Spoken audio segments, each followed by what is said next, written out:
Look, I think the main thing is be nice to people. Yeah. And I try to be. I throw grenades every now and then. Yeah. You got to keep it spicy. Yeah, I can afford to be more now than I was. Yeah. And on Twitter every now and then I just cop that. Yeah. And people, morons. Someone said to me the other day, because I mentioned Alexander Fleming with the vaxxers, and he said, "Oh no, that bloke was a fraud." I'm like, please, Yeah. God. And I tend to get really verbose and very wanky. The most dangerous word in my lexicon is right. That's not good. And there's another phrase as well. My boy is now 40 this year, my son. And if I say to him, "Oh, the mother's words were spoken," he'll go, "What did you do?" Yeah. Because the mother's words, if they are ever introduced to the conversation, at the very least, injury is imminent. Yeah. If the mother says, "I have had enough," run. Yeah. That's a problem. So Christopher will go, "What did you do?" Have you just got the one boy? One boy, yeah. I can't believe he's 40 this year, my God. Yeah, that's I don't know, I'm 32 and I have these like moments where I like come to realize, you look around, you're like, what's going on? Yeah. I'm 32. My dad's in his 60s. You know what I mean? You go into all these, but they're only relevant with life experience. Yeah, true. Yeah, absolutely. And Chris is he's still in the States. He reckons they're bonkers and he wants to come home. It looks bonkers. I've largely disengaged from the news since I stopped being on air. I had to be, but then again, I thought one day, if I don't know what Keir Starmer is doing today or what the new German Chancellor is doing, is it really going to matter? That's it. Nah. That's it. Does a coffee taste the same? Yep. Do you still go to bed in your bed? Yep. And whereas before I kind of had to be across that, I'm almost ignorant now. There's bits and pieces. Like I took the apps off my phone. Yeah. I think I've watched CNN twice. Once was, I can't remember, something huge. I can't remember. But I turned it on for that. Must have been some natural disaster, maybe more fires or something. Outside of that, it used to be the case if it was coming up to o'clock, got to check the news. And I would watch and listen to all the news. Yeah. And now, no, I don't know. Because it was taking me about an hour and a half, 2 hours every morning to go through my news sites while I'm watching Sky News, while I'm watching CNN, while I'm flicking between that and MSNBC and maybe ABC, while I'm checking on my other sites here. Oh, there's a story. I'll send that through. I don't do it anymore. Yeah. No more. And is it liberating? Yep. Yeah, you have to relearn what life is, though. I mean, this is the thing. I grew up without technology, and then with technology, I'm that perfect sort of. Do you mind if I eat my banana? I'm so hungry. Yeah, I got a mandarin I'm going to hit later on as well, so you get yours in. Yeah, I'm hungry. But born in 92 means that I was 16 before I had a mobile phone, and I was 20 before I had Facebook. Yeah. So it's kind of a nice little, you know what it is to not have it, and then to go so deep into just what everyone did. You just have it. You're on the apps. You're doing the thing. I met my now fiance on Tinder. Like I'm that generation. Yeah. That's Larissa. Yeah. Does she know that you want to have babies? She's been made aware. Yeah. Yeah, it's been quite the, and for the sake of the listener, I probably shouldn't explain the whole thing in detail, but it's been quite a swinging of the pendulum. We've gone from no marriage, no kids, freedom, fuck everything, to, oh no, we're getting married, we're having kids, we're settling down, we're building a business. White picket fence. Yeah. Station wagon. I understand. Or kids sport Saturday mornings. Maybe a station wagon now you bring it up. Yeah. Everything's SUV now. Oh, yeah. Yeah, it is. Everyone wants a bloody 200 series Land Cruiser and this and that. I find it amazing that so many people can't even drive those damn things. Yeah. They're so big. You see them trying to get into or out of a parking spot or something. Yeah, it's amazing. Oh, please. It's amazing. It's like a 9-point turn. But yeah, having that, going back to what you're saying, is it liberating? I now have to, and I have a business that's built on online service-based principles, right? So I have to be posting, engaging, creating all the time, but I post and ghost. I do not let my dopamine get affected by how many likes I get. I do not give a fuck about the stats. All I care is that those emails keep coming in with people wanting to order uniforms off me. That's all that matters. If they slow down, I need to post more. It's very simple. Yeah, look, I think I have developed the dopamine brain. I'm pretty sure of that, but being aware of that and going, no, I'm not going to go and touch my phone again. I'm not going to go and see if there's, anything else, not even so much news, but like, whatever, whichever. And, sometimes you look at a post and you go, oh no one liked that. But who cares? Yeah, who cares? Your perspective is actually hard to sort of assume at all from my point of view, because you've been in a position where it's funny because I try not to know my guests at all before, because I don't want to come in here with assumptions. I want you to tell me, right? And for the sake of the listener, you've had 40 years in the public space. Nearly 50. Nearly 50 years? And how would you define your job role in under 5 words? What have you done for I was radio announcer. Radio announcer. And sort of kind of journalist. Okay. But yeah, radio announcer. Some TV. But basically, yeah, radio. And I decided when I was 14 that that's what was going to happen. And in 1972, do you think that didn't get some laughs? Yeah, well. Yeah. And, oh, damn. And you decided to do something with your voice, essentially. That's what the decision was? Not even the voice, excuse me. I have to eat every couple of hours or I perish. I have that as well. No. What was the genesis? The genesis, there were a couple of things. I think it was about 1971, Ross Moyne High School. We had a social and there was a DJ there. I thought, that's pretty cool. I can remember getting up on the stage and asking him how you get into this and, because I just thought that was really, really cool. 1972, I think it was, American Graffiti comes out. What's that? American Graffiti was a film. It was one of the first films. I think it was the second film that George Lucas did. Okay. First film he did was THX 1138 from memory, which was actually the number plate on Paul Lamatte's car in American Graffiti. That's the kind of rubbish that's in my head, Jake. Yeah, I like that. And Robert Duvall in THX 1138 was one of the first films that he did. And when you go and see a Star Wars film, you'll see THX up the top. Yeah. So that was it. Anyway, so Wolfman Jack was in that famous DJ. Yeah, the Wolf. He was like his real name was Robert Smith. And it's the Wolf Man, and what does he say? He's introducing Buddy Holly and the Cricket. No, Green Onions. You know the song Green Onions? No. Do do do do do do do do do. Oh yeah. Green Onions. Yeah, of course, old song. I'm thinking like I said. No, old song. He's playing stuff from the 50s and 60s. What does he say?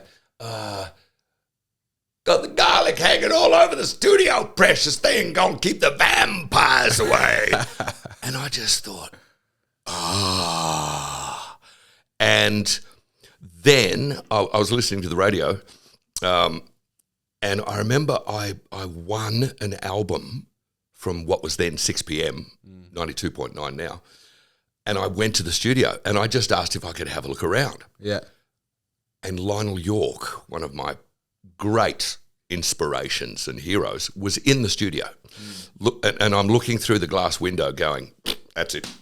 Yeah. And that was about 1970, 72, I think. Yeah, 72. And you're 15, 16. I was born in 58. I'm not doing maths now, Jake.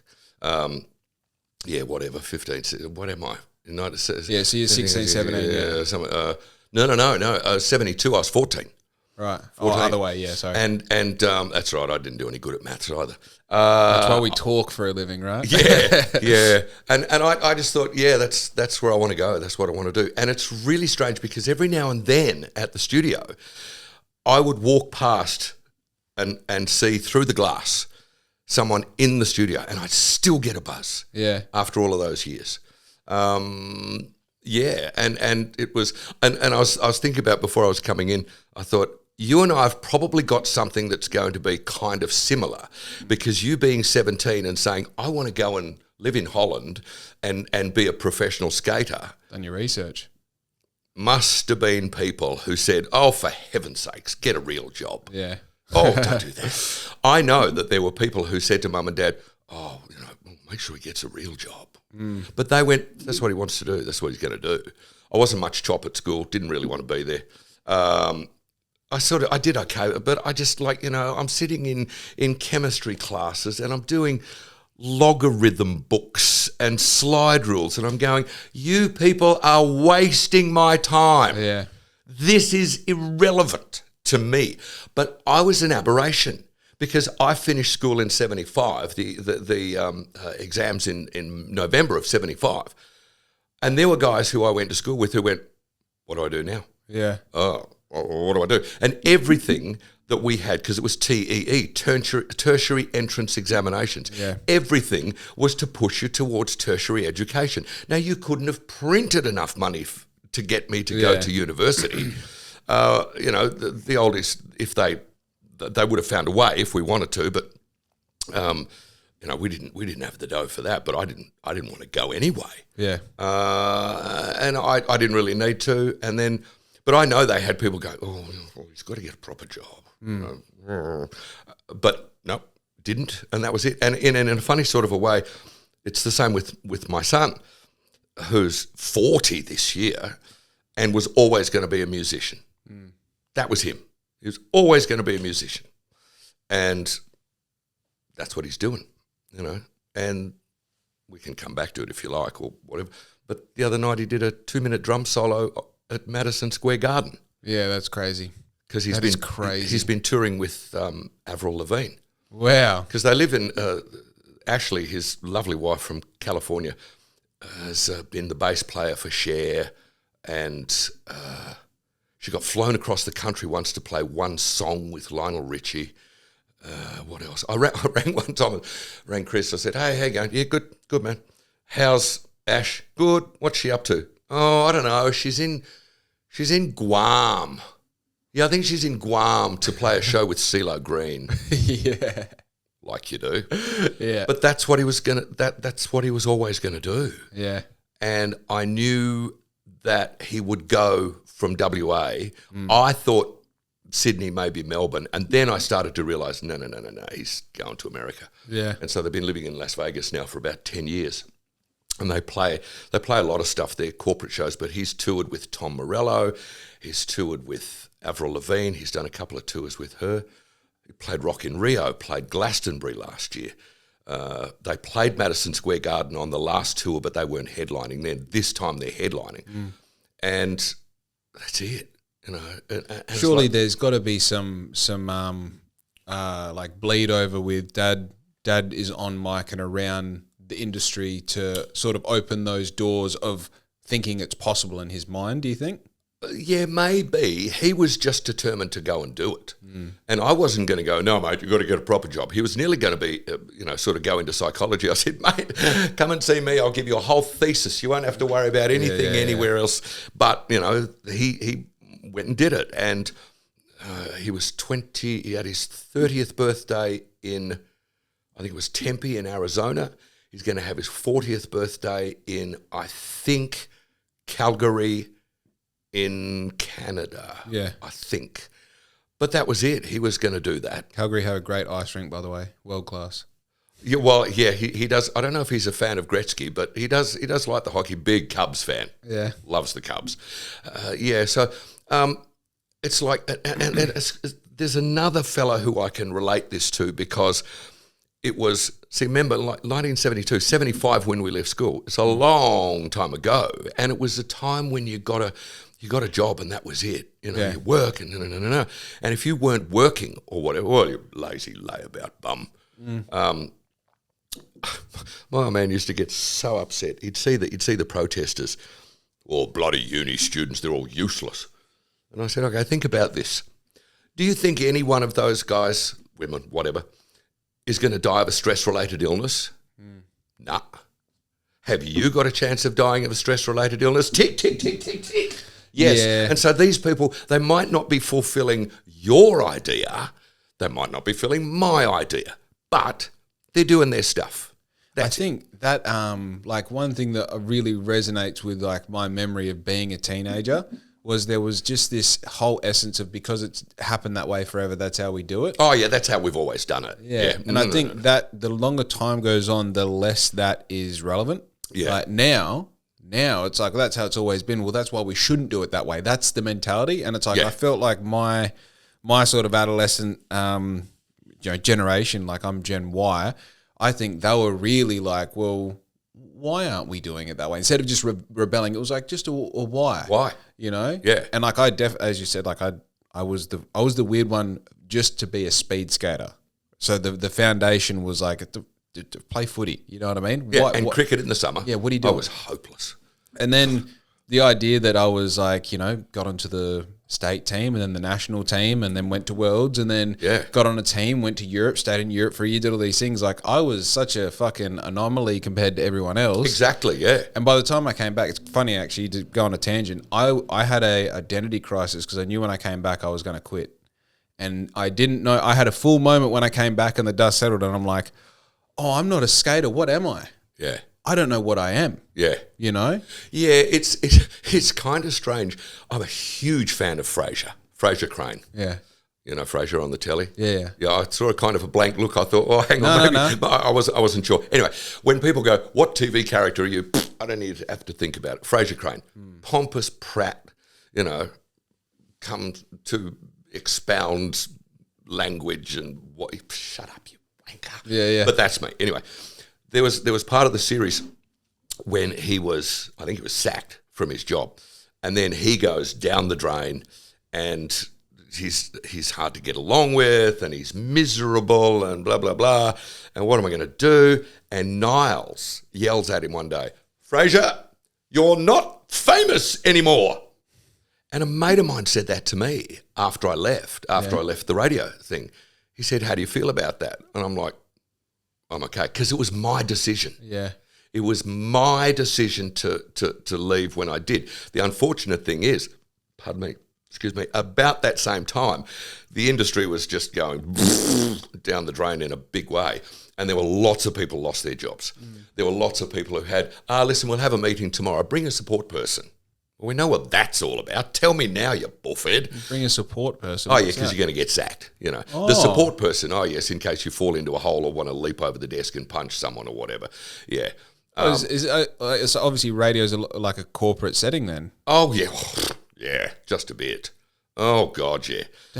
Understand, I come from the point of view that I am growing a listener base by sitting down in my house, recording with maybe $2,000 worth of equipment, having long-form conversation that people actually fucking listen to. Yeah. Right? Yeah. I cannot imagine not being able to say what I want, having someone listening in and saying, oh, now we see you went this direction, maybe. Dude, fuck you. This is my... Look, I was kind of like that in a way. I kind of had this thing of, I know what I'm doing. Yeah. Get out of my road. I don't need you all over me telling me how fabulous I am. If you need me, come and see me. If I need you, I'll come and see you. If I ask a question, 90% I know what the answer's going to be anyway. Yeah. Sometimes it's just so you know. So I don't do something and then they come back and go, holy moly, we're going to... That happened with the anti-vaxxers. Yeah. Yeah. That's one thing you can't talk about because it'll fuck up my YouTube algorithm. Yes. It'll throw me for 3 weeks. And I won't mention the T word either if you don't want to. Anyway, so I knew what I was doing. Just let me do it. We had the worst person I ever worked with in nearly 50 years was the reason I had a 2 in front of my blood pressure at one stage. Wow. That was very ordinary and just dreadful. Absolutely, the worst boss ever. And I worked with some crackers, but you kind of endure that. But it was a case of I either put up with that and the lies that she's telling and da-da-da-da-da, or I leave. Well, Bunbury's my home. I didn't want to go anywhere. Yeah. So I was like, I'm just going to try and get through this because sooner or later she's going to be gone. Amen. But yeah, look, I have this really strange thing with authority, Jake, and on one hand, I'm a complete fascist. That's the way the rule says it's got to be done. That's the way we do it. Da-da-da. On the other hand, well, who the hell do you think you are? Yeah. And don't presume to want to talk to me like I've seen you talk to others, or you're going to need a dentist. Or a support person. Or a support person, or both. I'm not real good with authority. Not really. I don't play well enough with others. I'm a bit solo. And I have been in management. I've been the program manager looking after the guys on air. Should never have been put in that position. I don't care what's happening at 2 o'clock on a Saturday afternoon. What I cared about was my show, 3 hours, 4 to 7. That's it. That's what I've got control of. Nothing else. I'm not interested what happens on Sunday night or whatever. Whereas if you're in that position, you've got to be. You've got to have like a spread of interest rather than a specific interest. Well, it's not even that. It's looking after the team and the guys and, this and that and kind of direction and make sure. I don't care. Yeah. I'm solo. I want to look after me. It's why I don't play team sports. Not much good at it anyway. I'm in the gym. I'm boxing, lifting weights and stuff because I don't have to worry about anyone else. I don't have to worry about what they're doing. I'm just worrying about what I'm doing. And my wife works in HR and IR. And I don't know how many times she said to me, God, I wouldn't want you on my team. It's like, well, I wouldn't want to work for you either. Yeah. Really. I don't want to work for, I want to, just let me do my stuff over here. I'm kind of solo. Your wife is your boy's mother? No. His mum lives in Perth. Okay. The reason how I finished up, I don't know how deep you want to go.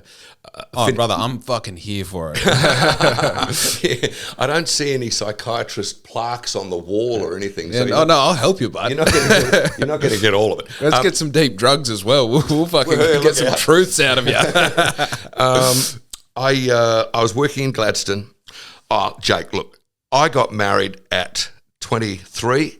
Christopher was born at 28. And I was going on about 17. I had no idea, However, I got married because I loved his mother, and I want to get married. But change. You wait till you hit 40. You're 32 now. You wait till you hit 40. Then you'll have a change. Then when you hit 50, you'll have a change. And then you're 60, you have a change. Come 60, you start going, I don't give a flying. What do you reckon? I'm hanging out for that stage, dude. Yeah. So everything fell to bits in Queensland. She wanted to come home. I didn't want to because I was program manager over there and king of the world and blah, blah, blah, doing breakfast. And I had no intention of coming back. But a job came up here about 6 or 7 weeks after they came back. And so they rang and said, hey, listen, do you want to come back and be program manager and do breakfast and stuff? And I went, yep. Didn't especially want to have the job, but I wanted to be 2 hours up the road from Chris. Of course. And it was they wanted me to stay. They started throwing money at me and all sorts of things. And no, sorry. It's worth more to me to be able to drive up there anytime I want and see Chris and him to come down than to be there and see him once a year for holidays or whatever. Yeah, no. Good. So what did that look like in real life? How often were you making that 2 hour drive? Oh, well, to start with, just about every weekend. Yeah. Yeah, almost every weekend. And then, look, and Ken was really good. There was no, you can't see him, you've got to book a time. And Yeah. I used to talk to him at 7 o'clock on Thursday night and 7 o'clock on Sunday night. Yeah. That was it. And, we'd come down. And how old's he at this stage? He's still a boy? He was 8. Okay. Yeah, he was 8. That would have been quite weird for him. Yeah, though I have spoken to him about it, and I was it last time or the time before that he was over? I can't remember. And I said, mate, I have so much guilt over that, and I just felt so bad. And he said, if it helps, I can't remember most of it. And I'm like, oh, good. Because there was never any fighting. There was never any. Well, that's another tier, isn't it? Yeah. It's the separate. It's all right, cool. Mum and dad aren't. That's all right. But when it's he said, she said, fuck him, fuck her. Yeah. And then like DV. Yes. All that, like the levels to it are crazy. It's awful. And I have seen, I've seen mothers and fathers do terrible things to their partner and use their kids as a pawn. Yeah.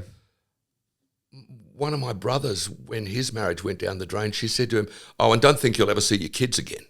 Yeah, that's horrible. Like, what are you supposed to do with that? Yeah. But I think also as a man, something ignites in your chest and you go, oh, I'll destroy everything. Yeah. I'll destroy everything. Burn it all down. You know, and you can't say that, you can't act it, you can't do anything. But when someone says something like that to you, you'd be like, oh, I don't care anymore.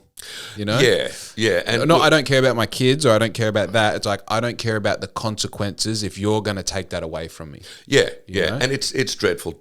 You know, the DV thing is just horrible. It's awful. There is no excuse for it. None. On either side.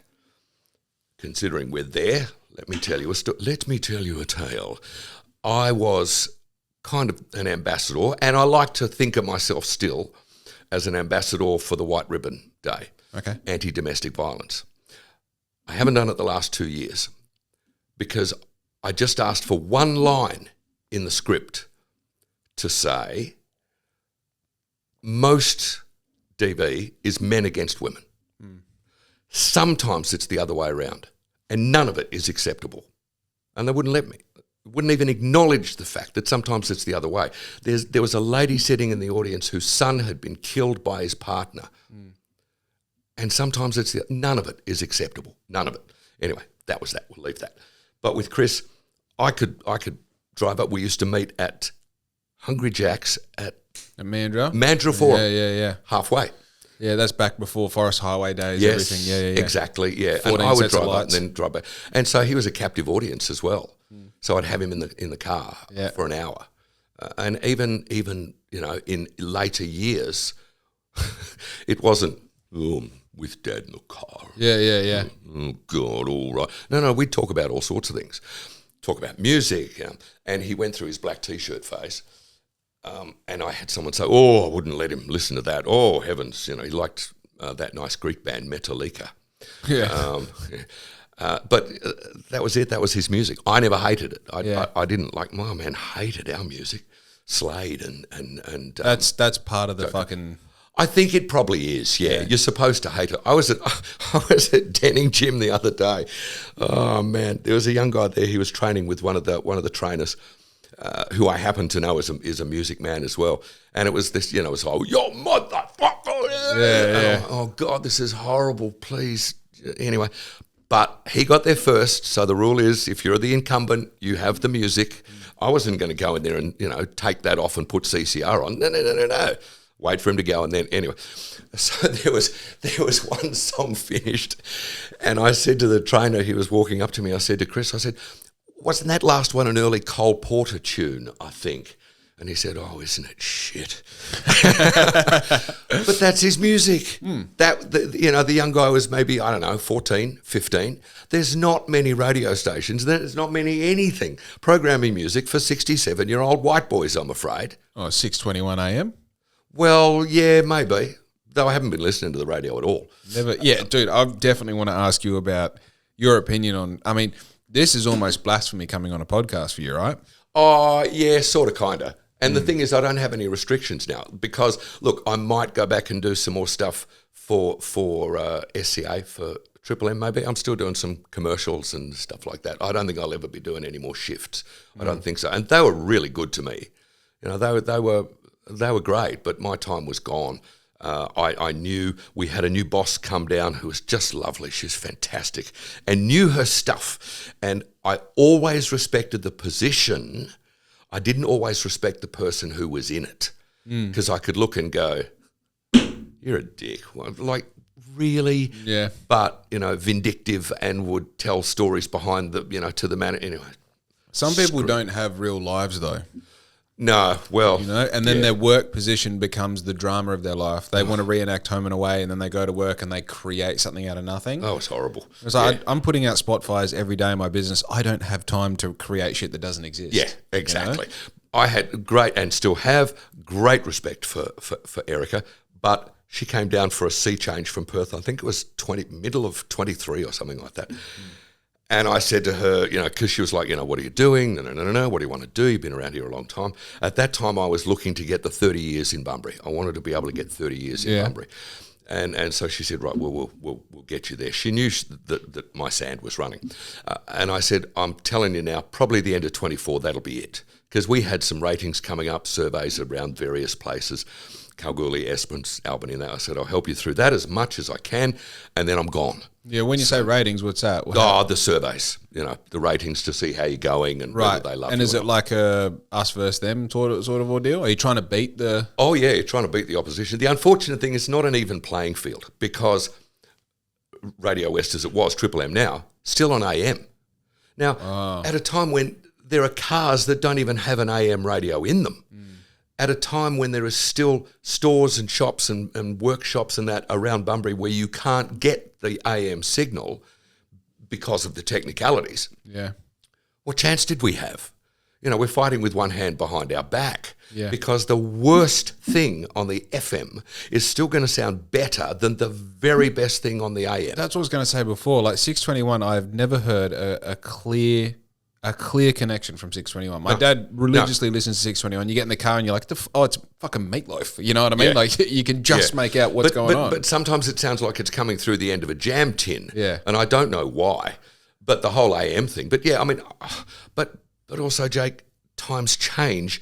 It used to be the case that there was RadioWest, there was ABC, you could get Mantra, and that was about it, I think. And then the FM came along, Hot FM, and sadly, RadioWest was dropped like a hot spud from the alleged manager as well. We have to say that because nothing was ever proven. We were dropped from a whole bunch of things because RadioWest wasn't cool anymore. Right. So everything was pushed towards the FM. Oh, so it was a clear, alleged. But it was the idea. It wasn't alleged, it happened. Yeah. And I've had a number of people tell me about that. This ain't it, we're going to go another direction. That's what you're saying. Oh, well, no, it was the alleged manager who couldn't have cared less about RadioWest if he put his mind to it, unfortunately. And here was I was doing WA Today at the time. I'd won 2 national awards for this thing, doing it completely on my own. The Prime Minister's office returned my phone calls. The Premier's office returned my phone calls. And he couldn't have cared less if he'd really tried. So that's another time when you go, why am I fighting this? Because I was still able to do what I wanted to do. I could say, I want to talk to so-and-so, and I could pretty much make that happen. Outside of a studio, though, what did they offer you? Like you? Oh, you mean with the job? Yeah. I mean, I think the question here is, you can talk, right? And obviously, you know how to ask the questions at the right time to make it entertaining. I'm trying to sharpen my sword, do exactly what you've done forever, right? So what is to stop you getting X amount of money and creating that studio and getting your own channel and doing your own thing? Honestly, hand on heart, I don't want to work that much. I was talking, I watched some of your chat that you had with Jason Miguel. I'm going to take this jacket off in a minute and loosen that tie. Have we explained why I've got my party frock on? It's for the podcast. Yeah, it's for you, Jake. Where was I? Clips with Jason. Yes. And I rang him after I watched the thingy. I said, mate, that was great. I'm talking to Jake today. Tell me about him. Yes, the research. And he said, oh, Jake's great, no. And then something came up about council, and he went, yeah, I'm going to, I said, don't. Because it's really flattering to be asked to run for council, and a couple of different mayors have done that. But 2 things, I don't play well enough with others. If I want to get something happening, make it happen. Yeah. I don't want to go through a consultation process. I don't want to go through that. And it's the numbers as well. If you haven't got the numbers, forget it. It's not going to happen. So I've told Jason, listen, I will help any other way that I can. I'm an ambassador for Bunbury as well. I'll help how I can. But I don't need my name in gold lettering on that piece of wood. I don't need the ego boost there. Thanks very much. I don't play well enough with others. And so I'm not going to run for council. Again, it's very flattering to be asked, but I'll help out any other way that I can. But sitting around that table and going, Mr. Mayor, if I may raise a point of, what is it? Contention. Yeah. What's a point of order? No. Oh, shut up. Not me. No. So that's really nice. But so I don't want to work that much. Yeah. And plus I retired in December. It's really nice. I've got another funeral service that I did one today, hence the party frock. And then I've got another one on Friday. And then there's nothing on my schedule. Nothing. Zero. There's still some commercials and that I do from time to time, but there's nothing else. Because you do voice.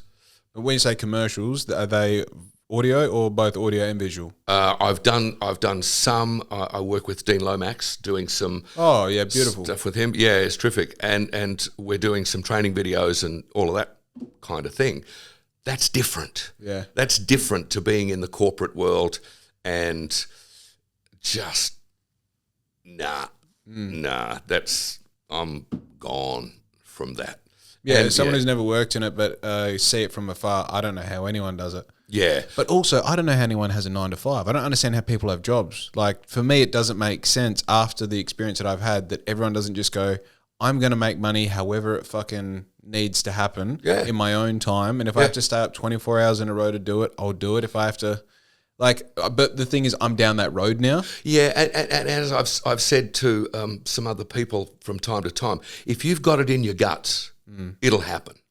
This is what I think going back to the start, you said there was no way your boy wasn't going to be in music. Yeah. Once you figured out your pulse was some sort of, you want to call it performative, or you went down that avenue and the blinders went on. You're like, well, I don't need to worry about that or that because this is what I'm doing. Yeah. And I think when an example of a person finds their rhythm. Yes. And then you have the ability to go like, well, if I am going to put my blinders on, I'm going to put them on now. And I'm only going to, dude, this is exactly what life is all about. Find half of your life you spend trying to figure out what you want to do, and the other half you just do it. Trying to do it, yeah. You're trying to do it. Yeah. You know, and even for me, like I don't care about printing and clothing and all the rest. It's just what I'm doing right now, but I'm so busy trying to do it. This is a step that I'm on. Yeah, exactly. One of the guys who went to school with us, we went to Rossmoyne High School, which was a very different school then to what it is now. I actually tried to get Chris into Rossmoyne.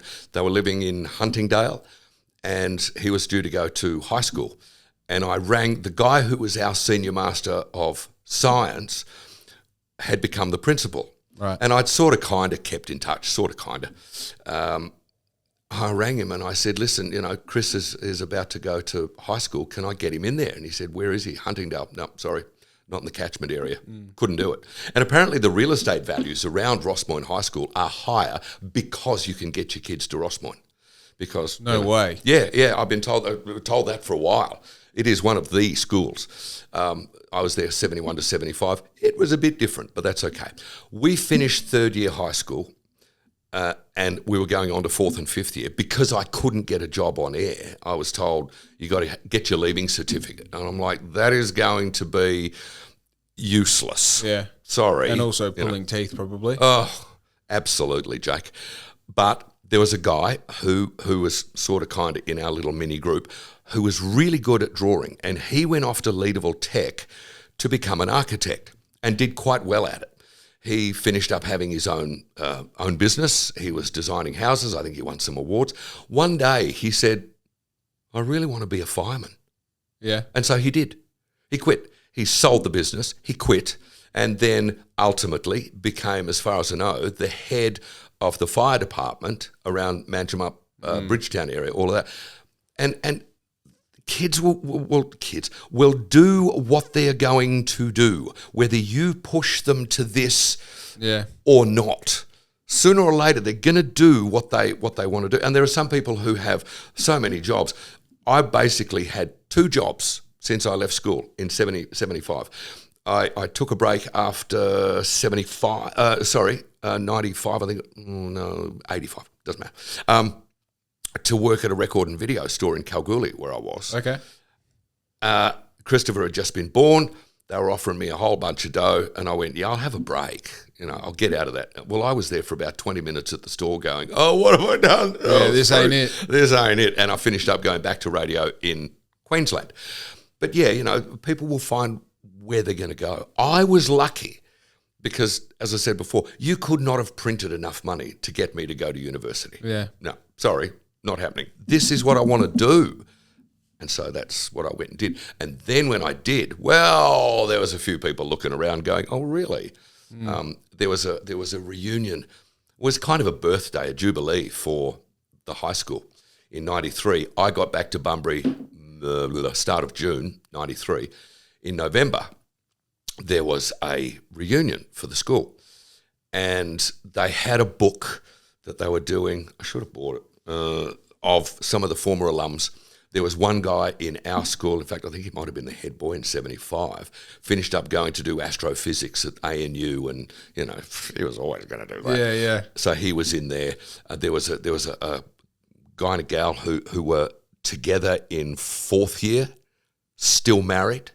So there was a bit about them, and they did a bit about me. And so I'm like, suddenly I'm relevant. Yeah. So that was nice. So I went to the reunion, and Jake, I got to tell you, man, there were some people I wanted to see, and they weren't there. I was diminished. But then, not there because I don't care why they weren't there. I don't know. There was some, but there was some that I just wanted to see to stick it up their nose. Yeah. One or two in particular, because even then I could sort of look.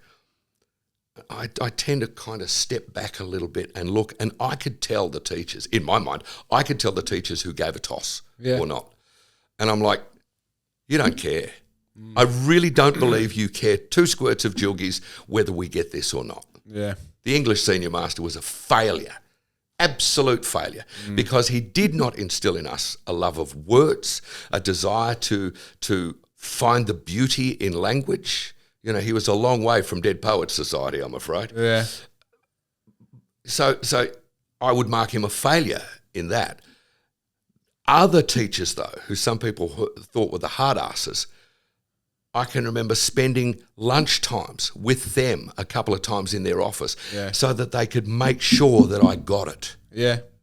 Others couldn't have cared less. Anyway, that's their bag. That's that. I had this conversation with Riz yesterday, actually. I've got the core memories because they're so fucking rough.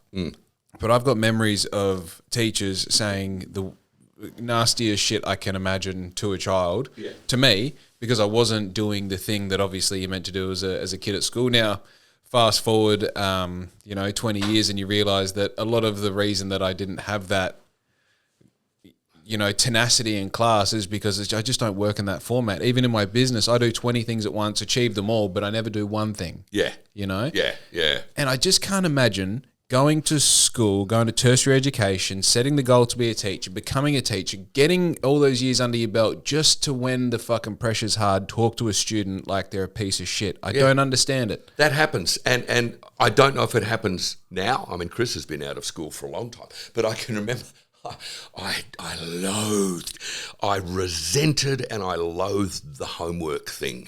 I'm like, are you going home to work? No, probably not. You're going to go out in your boat or go and play golf. Whereas you're expecting me to do 4 hours of study. And these, the teachers go, oh, it's only half an hour. Well, you dick, do the maths, because it's half an hour for you, and then it's half an hour there, and then it's half an hour there, and then it's half an hour there. Yeah. And I was not looking at an education that was going to be academic. I certainly wasn't sporty, but I knew what I wanted to do. Yeah. And that's why I wanted to see some of those teachers and some of the other kids at school, as well, to say, well, yeah, I did it, and up your nose. It's definitely, because, I had the same thing as well. I never understood. I was always a kid who was asking, when are we going to use algebra in real life? Now, as it turns out, I use it all the time in my business. But you do not. I do. There's a difference between basic algebra. See that table right there is built on formulas that are written in code in fucking algebra. Dude, the past week has been nothing but algebra for me. Yeah, but that's not those great long algebraic equations with the x and squared. It's not that. It's, I've got this many, I need that many at that price. How much is that going to be? Yeah. Basic algebra, fine, easy peasy. The other stuff, X over Y, like what's the answer? 7? Or why? Why? Like, why? I don't get it. I don't understand it. Yeah. It's not for me, and I don't know if I'm left brain or right brain, because I do some arty stuff as well, and I do examine things, not as much, but I'm inquisitive. I listen to a lot of podcasts, and I listen to, history. I used to rail against history, but now I'm quite sort of, interested in that. And it was difficult because, and another thing is that not all kids learn the same way. You can't go, right, we're doing this today, and everyone's going to do it the same way. Yeah. Sadly, that doesn't work. The unfortunate thing is, how do you then work out with those kids who don't work this way, they work this way? Yeah. And my best mate, his wife is a teacher, and we would have some discussions about, because I'm a grammar Nazi, and like, why don't you fix the grammar? Why don't you fix the spelling? Oh, well, that's what it means. And I said, what, are you going to make 2 and 2 7 because everybody says that's the case? Yeah. Oh, everybody says it like that. No, make sure the grammar is correct. That was on the way out when I was at school. Grammar and spelling and everything? Abbreviations, yeah, the whole lot. It's like, it went to like text talk. The pendulum kind of swung because it went real bad and then it kind of got a little bit better. But I know conversing with 2 generations from me that are younger, they don't use capital letters. They never use your correctly. Never use their correctly. They'll say trough instead of though. Like it's crazy. So look, the language evolves. It always has. Otherwise, we'd be saying "good morrow, fine sir," or these, thous, and thums. So it does evolve. New words come in, but you still got to have the basics. Yeah. And again, I learned more and kept more from primary school than I did from high school. I can't recall things that much. A bit from the humanities, from economics and that, but the sciences, especially chemistry, really. Yeah, no. What I hold on high of the most useless and pointless thing that I had to have was Avogadro's number, 6.023 times 10 to the 23rd power, whatever.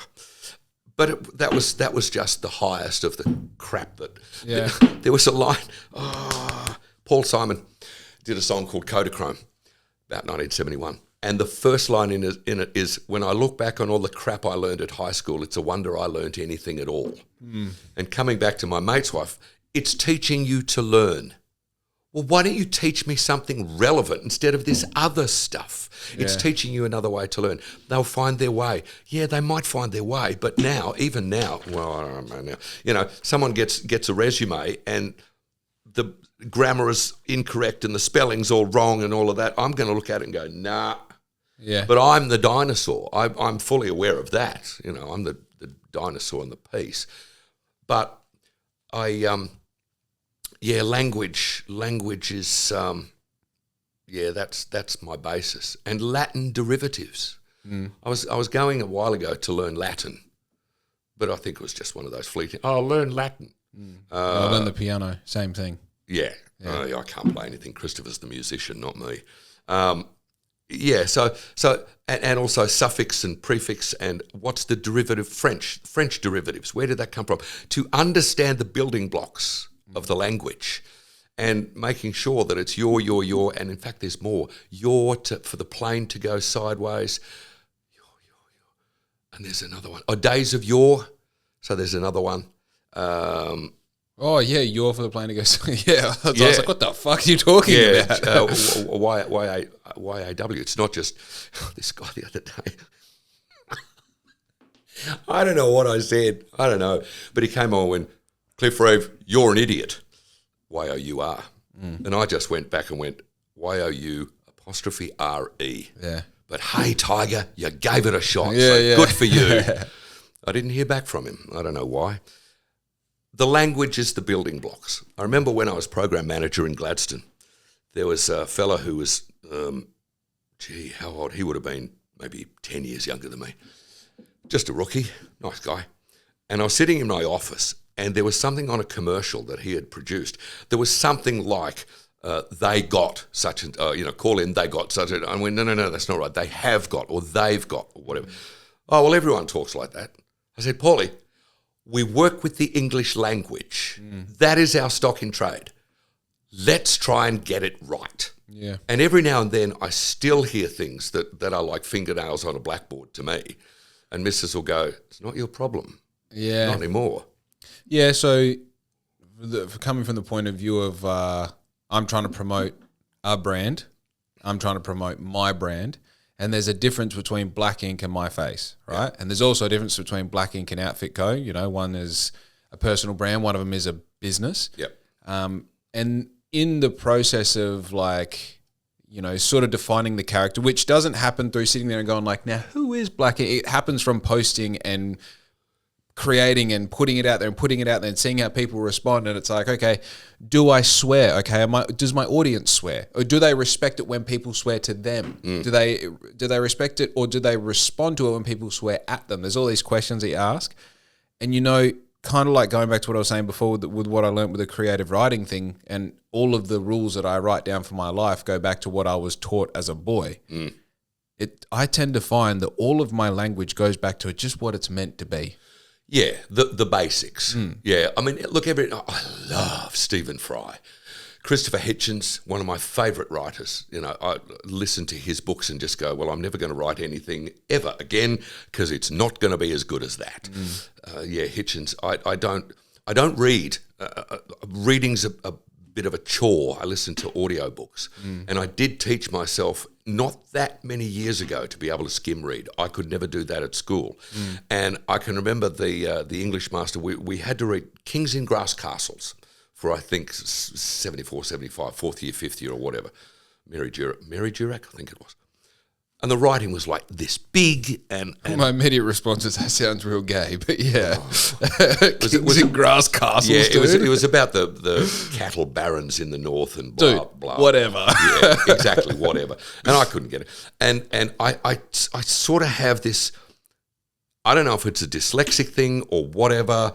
I can get to the bottom of the page and go, I have no idea what that was. Yeah, dude, about. you haven't exercised a muscle. Not a clue. Not the vaguest notion. Honestly, you have to read all the time and different stuff to be able to read. Like it's, I up until 5 years ago, exactly the same. I must be something wrong with me. I can't read. Yeah. And then I just read and read and read. And now I read it. I read the Bible every day. I read different books every day. And now I am a motherfucker who reads. Yeah. Look, my wife reads for fun. My old man used to read for fun. I find it a chore. I read when I have to. Yeah. I do listen to. Have you ever found a book that you're genuinely interested in though? I remember I read The Godfather because everyone knew about page 26. Everyone's going there now. They're going to go and find it. You will too later. Yeah, well, don't tell me. I was going to say, what is it? No.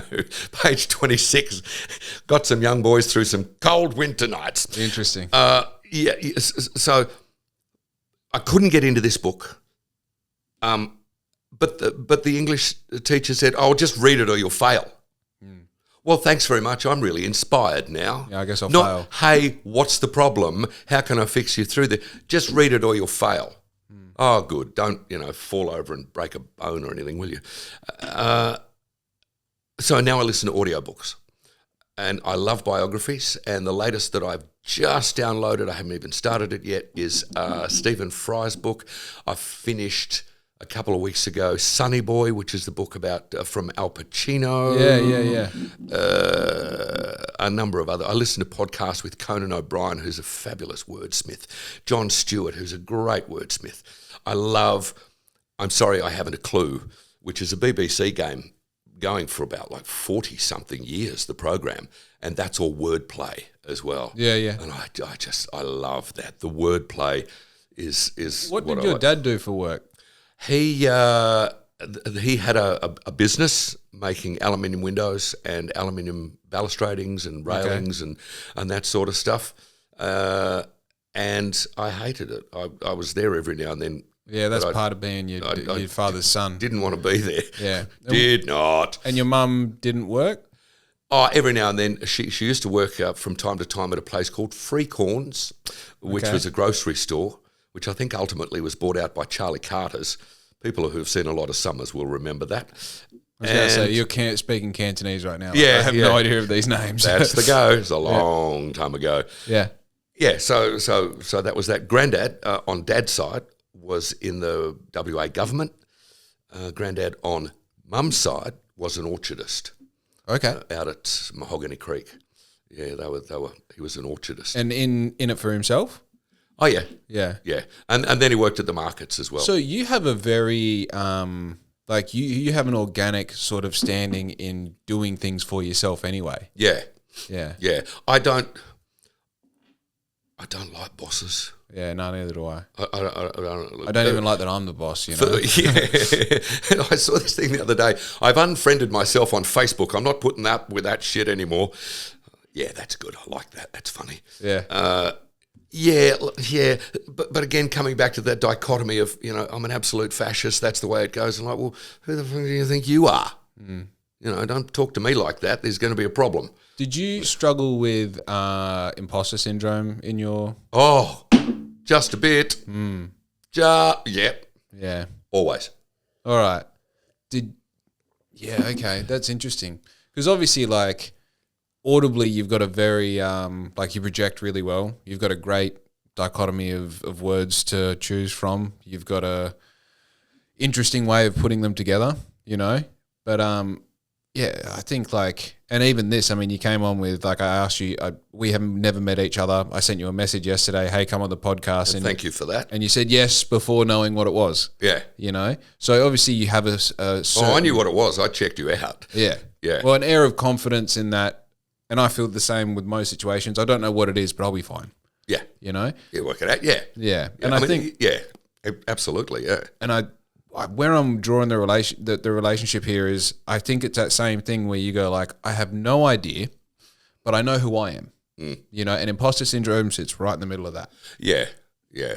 And it's really weird because if I'm on, that's okay. If I'm not, don't come near me. Yeah. The other week we went and saw Ross Wilson at the Burley. Yeah. She was superb. New ownership at the Burley. Oh, it was great. It was a really great show. Have you met the bird who, I don't know, just a woman or if she... Is it Fiona, I think? Fiona, yeah. Yeah, no, I haven't. Ross mentioned her and thanked. But I'd never go, I wouldn't go to the pubs because I'm like, am I cool enough? Is this shirt okay? You drink? Rarely. Yeah, rarely. American honey, that's my stuff. Oh, okay. If there's any distributors... I'll take it. But I don't drink very much. I've just started drinking red wine again because I walked past our wine rack the other day and there's 30 bottles in there and Mrs. can't drink it because the tannins mess her up. And I don't drink very much. But I'm looking at it going, what are we waiting for with this? What on earth? Why? Why am I sitting there? And so I opened a bottle of Wolf Blass Yellow Label 2012 Merlot. Fun? Oh, it was just... divine. It was just divine. And now I've lost my train of thought. Where was I going? You're at the Burley. Oh, yes, we're at the Burley. And if I could have melted into the wall, that would have been good. I'm standing on the side wall and because I had another skin cancer cut off my foot, and so I didn't want anyone standing on my foot because it's a mess anyway. And so there was that. So I didn't want to go out there in front of the stage or whatever. I'm happy up against the wall. Mrs. went out there with her friend, and she's having a bit of a dance and that. Yeah. I'm like, and she come over. You're right. Yep, I'm fine. Yep. But I have, and she'll say to me, "You've got your barriers up." No, I haven't. Yes, you have. And I have this thing that's sort of close by that says, "Don't come near me. Don't please don't talk to me. Don't look at me or whatever." And she goes, "Why?" And it's like, "Oh, I don't know. I'm just sort of, is this shirt okay? Am I standing all right? Am I, I was never in the in crowd. Oh God, not even. Brian Ferry did a song back at 73, 74, I think it was, called The In Crowd. I'm in with the in crowd. I'm like, nah, never was. Never. I'm standing outside looking in. But yeah, I mean, if I'm on, I mean, I've stood in front of 20,000 people. Confidence is sexy. That's what it is. revealed this from my brain the last podcast that I had. I sort of was like, you kind of have these moments where you go, like you said, is this shirt all right? Does it match as my watch? Is everything tied together? Can someone tell me I'm okay? Yeah, right. Yeah. But in actual fact, it's when you're wearing your track pants and I was going to track pants and slippers at the cafe. There's a story. When we go running on Saturdays, we run, swim, and then we go to the cafe, and typically we're in trackies and slippers. Yeah. Because we're the boys, it's 6:30 in the morning, who cares, right? God. So when you're doing that and you're chest laughing and your hair is shit and someone says something and you tag onto it and then he tags onto it and now that is when you're most attractive. Yeah. Because that confidence of just being in the moment, who cares about everything. Yeah. That's when you're attractive. It's when you do the other shit like this shirt, dude, fuck the shirt. Who cares? Yeah. Just go on, you do you. And I think that's when the imposter syndrome sets in because you're like, am I the guy who's meant to be here enjoying this instead of just being the guy there enjoying this? Because you decided to go, you bought a ticket, you're there, And there's that thing of like, do I belong here? Of course, I belong wherever the fuck I am. Yeah. You know? And look, Mrs. and I call her Mrs., otherwise known as the Carlton supporter. But she'll say, it's all right, it's fine. It's okay, But I'm like sort of, up against the wall. Don't look at me. And people go, oh, Cliff's arrogant, isn't he? No, Cliff's protecting himself from you, which is ridiculous. Yeah. What are they going to do? What's going to happen? I'm going to get eaten by a bear or something? No. Did you say you had a safe childhood? Yeah, it was good. I mean, we never had 2 cents to rub together, really. But, we were always, fed, clothed. Mum made our clothes. There was always presents. There was always food, everything else, Did you feel safe? I don't want to go there, but I'm a twin. Okay. And I hated it. Right. And still do. Safe, absolutely, yeah. A lot of expectations, a lot of, and in a lot of ways, still don't feel good enough. Which is all that time away, but the therapy helped. But it was good. I mean, it was a time when, and I've used this line in a number of funeral services that I've done, where it was usually Mum, because Dad was out working. Mum would go out and play, get out from under my feet, go and play. Go for a ride on your bike or whatever. Just be home before the lights are on. Would anyone say that to their kids now? Nah, not in a fit. But we were, go, run, do your thing. So we could do that for sure. We had to play footy. I was no good at it. I didn't really want to be there. Wasn't big enough, wasn't small, wasn't fast enough, and wasn't in the in crowd. So I was never going to be one of the footballers or, one of the ones where they go, oh, that's Cliff, isn't he gorgeous? Yeah. Because I used to be like that. I was so skinny. I, made sure I did something about that some years ago to get a little bit bigger. And it's funny because someone said to me at the gym the other day, I got off the scales. Oh, that's right. Yeah, I got on the scales and I just kind of mouthed, get off, you fat bastard. And then, so there was a laugh there. They said, oh, you're trying to lose weight. No, I've taken too long to try and get bigger rather than be smaller again. Anyway, that's beside the point. But look, we had to play footy because everyone played footy. I didn't want to. I can remember there was one time, and this again was the standing on the outside watching, looking in. We played for Brentwood, and this would have been maybe under 12s or under 14s or something. And it was a dreadful day. It was Sunday. And we were in the B team. And it was raining and it was cold and we were standing around there. And the coach, whoever he was, I can't even remember, was going, oh, we're going to get out there, we're going to get out there. Yeah. And I can remember thinking, are you seeing yourself here? Because you look ridiculous. Yeah. We're 12. Really? We're not playing for the cup. Yeah. It's a crap day. And I don't know about you, mate, but I got a whole bunch of other places where I would rather be. And this ain't number one. Yeah. So there was that. I played baseball. I wasn't too bad on that. But then, it got to the point where it's like, I've had a guts full of this. But we had to go. Yeah. You had to go and play. Because if you weren't playing sport, think about girls. Oh, yeah. Or you might get yourself into some mischief there or whatever. It's like, No, I won't. I just don't want to do that. Yeah. But that was the time. Yeah. That was that was the era. It's very interesting, you know.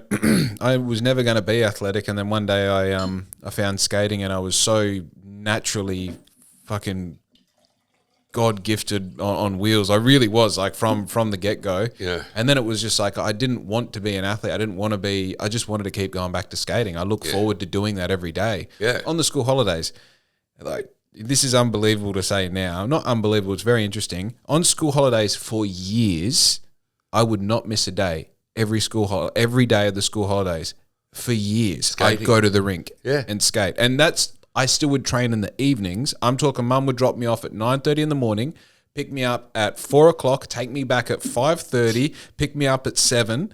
I was skating nonstop most of my adolescence, you know. Yeah. And it's funny you say, like, you might be getting involved with girls or whatever. Consequently, because I was so deep into skating, I had girlfriends at skating, that nothing serious, you know what I mean? Like nothing beyond holding hands type shit. But I didn't really have a female interest until I was like 19 and a half. Yeah. You know? How was your schoolwork through that, though? Was anyone going, oh, Jake, you've got to do your homework? Dude, fucking sleeping in science and, yeah, like, and it's funny you bring up teachers who care. I remember I had one teacher. So I went to BCC until halfway through year 10, got recommended that I change schools. Then I went to Newton Moore for 6 months and then did Bunbury High for like 8 months and then ended up leaving for skating. And through all of that, I had like Mr. Barringer at BCC. He was an aeronautics teacher and a math teacher. He knew that I was not good at the school thing, but he could tell that, you know, you got a critical thinking mind. Yes. You know, and building planes, fuck, I could build planes. But doing maths, just not there. And he'd be like, yeah, come on, man, like, just put a 2 here. See how, there you go. This is the answer. He was that sort of guy, you know? Yeah. And then one other dude, Rob Ryan. And the one thing I liked about Mr. Ryan is he's like, just call me Rob. Just call me Rob. And it's like, yeah, cool. Because putting you up, going to Catholic schools, it's good morning, Mr. Reeve, and God bless you. Now, I'm a religious man right now, but I would never expect anyone, a child in fact, to class you like that and to like do this, you will conform to this. You already got them all wearing the same shit so they feel like they don't have a soul, and now you're doing this as teachers walk in the room. It's weird, man. Yeah. And then you go all the way on the other end of the spectrum, and Rob Bryan was my year 11 English teacher, and he immediately picked up, is like, oh, this kid here is the troublemaker, he's the class clown, you know? So we all got nicknames. He called me King Dong because I think like day one went to the toilet with this with this geeky kid. And I remember we got to the urinals, and not that I was looking, this dude had the biggest dick I'd ever seen in my life. And when we came back to class, I'm like addressed it to the class. I'm like, dude, that guy has the biggest dong ever. So then Rob was just like, King Dong, back to your seat. And that was my nickname. I love it. Yeah. And he wouldn't change the task. He would tailor it to suit me. Yeah. You know? Yeah. And by the end of the year, he didn't have to tailor it. Yeah. I'd listen to him and be like, oh, yeah, I see what we're trying to achieve. Okay, let me do it. And I remember by the end of the year, I was getting, like, I had this one assignment that I got A triple plus on. Whoa. And I'd never got anywhere near an A. You know? What was it for? It was for a creative writing thing. Yeah. Amen. You know? Can I tell you a story? This is one of my favourites, and I don't want to one up, but this is one of my favourite stories from school. You trying to one up the King Dong story? Yeah. Be careful. And I can't mention any names here for obvious reasons, but we had a mate who was kind of in our group, hopeless at sport, couldn't kick a ball to save his life, couldn't throw a ball, was into theatre. Not particularly wordy, but he was into the theatre, and he was a touch dramatic. And of course, everybody just sent him up something shocking. Yeah. Now, at school, if you could kick a ball, if you could throw a ball, if you could run the hurdles, and I largely generalise, but they would talk to you. If you couldn't, the teachers would treat you like something they'd scraped off their off their shoe. A couple, one in particular. So we go off to this school camp. Fourth year, so it's 74, I think. Might have been fifth year, but I think it was 74. Anyway, so they got open showers, haven't they? So here's a couple of the jocks, the footy guys, in the shower with one of the teachers. And then up this end, there were 6, up this end is our mate who's standing there, whose dick was so big it had a knee. Yeah. And I thought, that's funny. Yeah. Because you treat this guy with utter contempt. Yeah. I'm going to take this memory over you, short stuff. Yeah. And the guys who were the cool guys, because they were in the footy team and all of that, they're up there and they're looking, and I just laughed and laughed and laughed some more. And I just thought, that's funny. Yeah, that's unreal. That's that. So I'm sorry, I didn't mean to one up your story there, but that, and I don't tell that often, but that's one of my favourite stories from school. Dude. And I didn't have many. I endured high school. I tell you what's crazy, and in all my, you sort of know what all your mates, what they're working with, you know what I mean? Like, just in whatever situations you've come about that knowledge, whether it's in passing jokes or whether down the beach, we're all fucking stripping nude and putting our shit back on. And it's funny, I've had, this is ridiculous to break down on a podcast, but let's say I've had 2.5 big dick mates. Right? And it's just obnoxiously almost a problem for them. I know one dude, it was a problem for him. He's like, it's fucking pointless. What do I do with this? Yeah. A lot of the time, I'm using a third of it, and even then it's too much. Yeah. Dude, I can't imagine what your life is, Yeah. But just wandering around gyms everywhere. He's just wandering around the change rooms. Dude. He's drive past and see a gym. I'm going to walk into the change room there. It's crazy to think. I'm no micro penis bloody advocate, but I'm I don't know. I feel like a part of me has to win because I'm average. Yeah, look, And in contrast to that, I can see that they didn't give a fuck about winning because they know. Yeah, it's a guy thing, isn't it?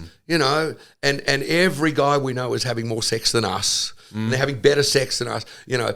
But you don't know. No, you just don't know. And typically, the more you find out, the more you realize how wrong you are. Exactly, yeah. And it's a guy thing, and we're all ridiculous. And for a good while, I was hosting the bodybuilding championships in Perth. And so I'd get there in the morning, first thing your chest goes out, because you're walking around. And then, I'd finish the gig and slunk back down again. Because like I say, I used to be really skinny. Well, I made sure I wasn't after a while. Did you so you did a bit of weightlifting in that, or? Oh, yeah. I was there yesterday. And I'm going from here to do some boxing this afternoon. And look, I can't do as much as I used to. But then again, I look and go, well, is there many 67-year-old blokes who are doing 10 rounds of boxing for their training, in the afternoon? 100 leg raises and stuff. And it's really, because, I've told people how old I am or when I was born. They go, what? Nah. No. It's like, I'll take that. You're in bloody good condition for your age. Oh, bless. For sure. But no one said stop, so keep going. Oh, yeah, right. The green brings out you something. Keep going. Blah. Blah. But no, look, we're all insecure. And when I turned 50, I had no intention of getting all introspective. It's just a number. And I did, in a way, and I came up with this thing. More and more, I care less and less about more and more. There's a lot of stuff I just don't give a crap about anymore. So, whatever, whichever. Some stuff I do, but there's a lot of stuff I just let go. Whatever. I used to rail against people who were not across world affairs news or anything else. Well, how dare I? Yeah. Because are they happy? Of course they are. Just because they don't know who the head of, who the new German chancellor is. So what? And because I do, does that make me any better? Nah, I used to go, well, how can you not know? How can you not know what's going on? You're just wondering, you're watching maths and wondering what Harley Reid's doing. But does that make me any better or worse? Nah. And now I'm at the point where I've let that go as well. So more, less and there's a lot of stuff I don't give a flying anymore. I think there's a certain element of crazy to obsession, and you need a certain amount of obsession to really succeed. Yeah, I think so. It comes back to that thing of it being in your guts. Like when you were training for your skating, you could have been out doing a whole bunch of other stuff, but you're there hour after hour after hour after hour because you wanted to get better, and you just wanted to do it. Yeah. That's it. And with me, the radio thing was in my guts. That's what I was going to do. With Chris, playing drums was in his guts. That's what he was going to do. Yeah. That's it. That's where he's going. And he's a lot better businessman than I am. He's a lot more driven than I am. He's actually working at the moment on a series of lectures and tutorials that he's going to be putting on his YouTube channel to to spread like that. But he had it, and it's indelicate. And I've said that to a number of rookies, and every now and then I'll talk to the radio class and go, if you have not got this in your guts, if you wouldn't sell your grandmother for the right to do this, you're going to have a problem, especially now where there are so few jobs around the place.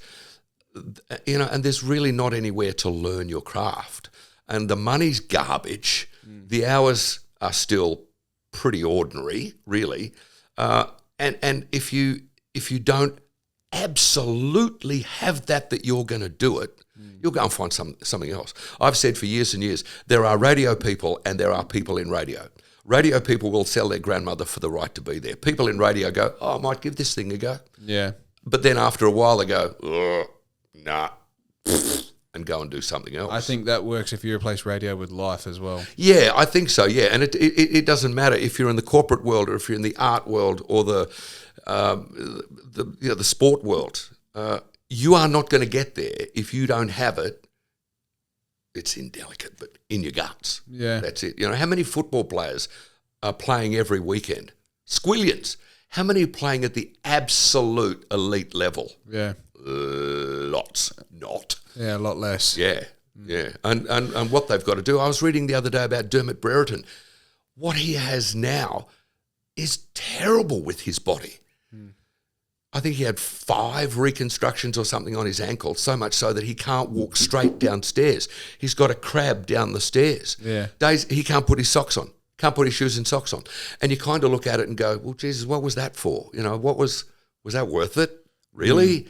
At the time, yes. Now we look back and go, maybe not. Not sure. But at that time, that's what they were doing, and good luck to them as well. Yeah.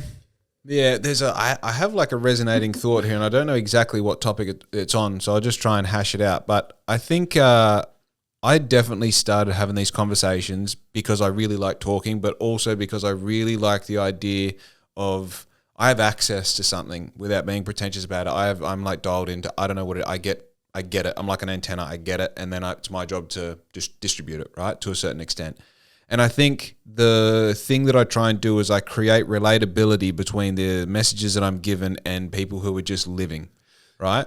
And my vehicle of explanation has been the growth of this business, right? It's been like, I'm sure you did your own research, but Black Ink was originally a coffee van, translated into a clothing business, translated into a screen printing, and then and now we have a DTF printer, and I've got a podcast, and I still don't know what it is, right? And through all the trials and tribulations of having a business and growing a brand and being someone who puts their face on camera and says things and tries to be motivational, inspirational, and tries to create community and tries to be the glue between these elements around myself. Yep. The more you do that, the less relatable you are.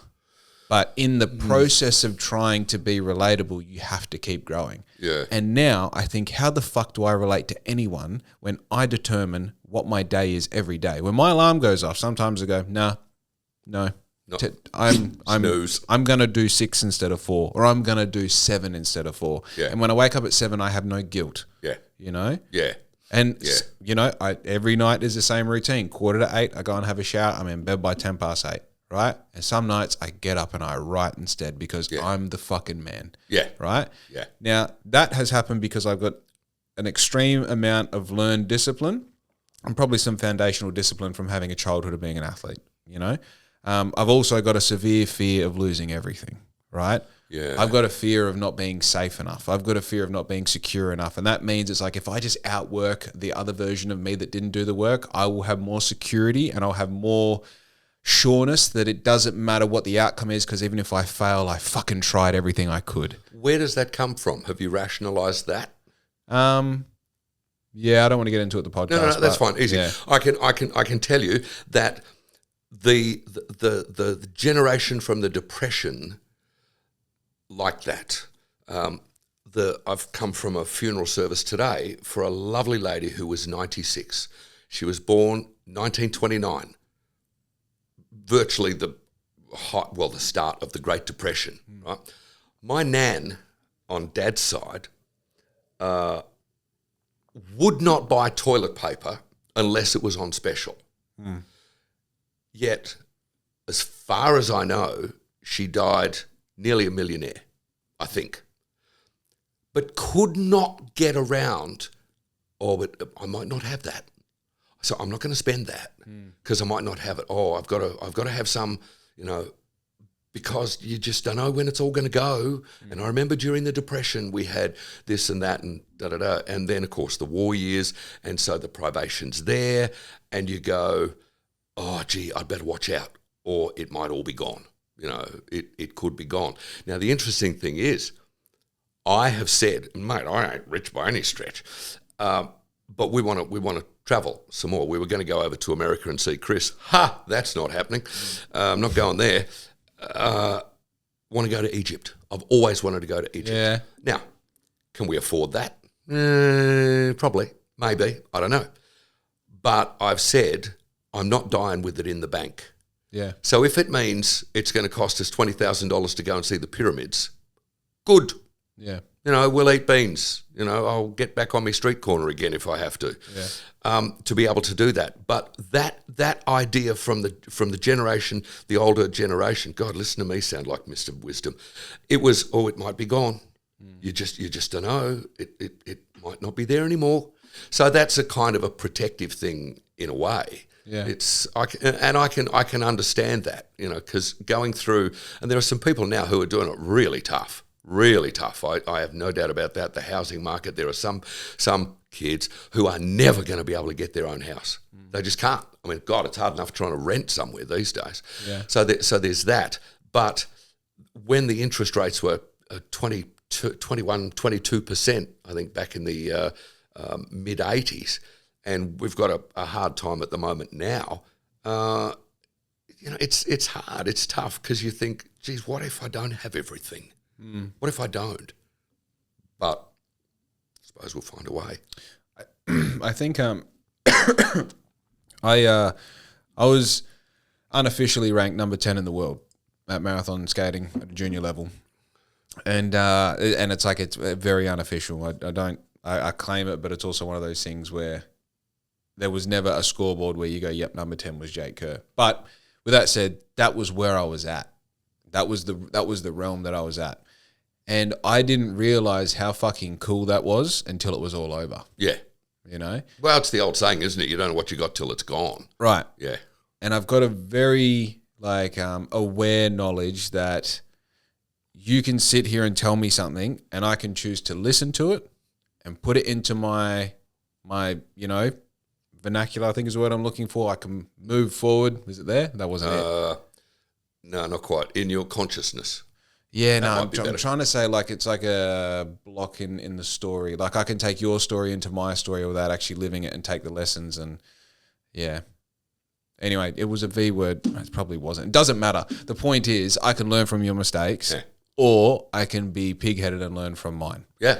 So I'm trying to learn from my mistakes primarily and I'm trying to listen, and the amount of times that, just in this iteration of this business in the past 5 years, there's been 3 massive forks in the road where I picked the right way. Oh, good. There's been heaps where I didn't, but there's been 3 big decisions that I've gone, that kind of sounds shit. And if I remember this story from this person, that person, when it feels shit and when it smells like shit and when it tastes like shit, it's probably shit. Probably, yeah. And that reeks of shit. Yeah.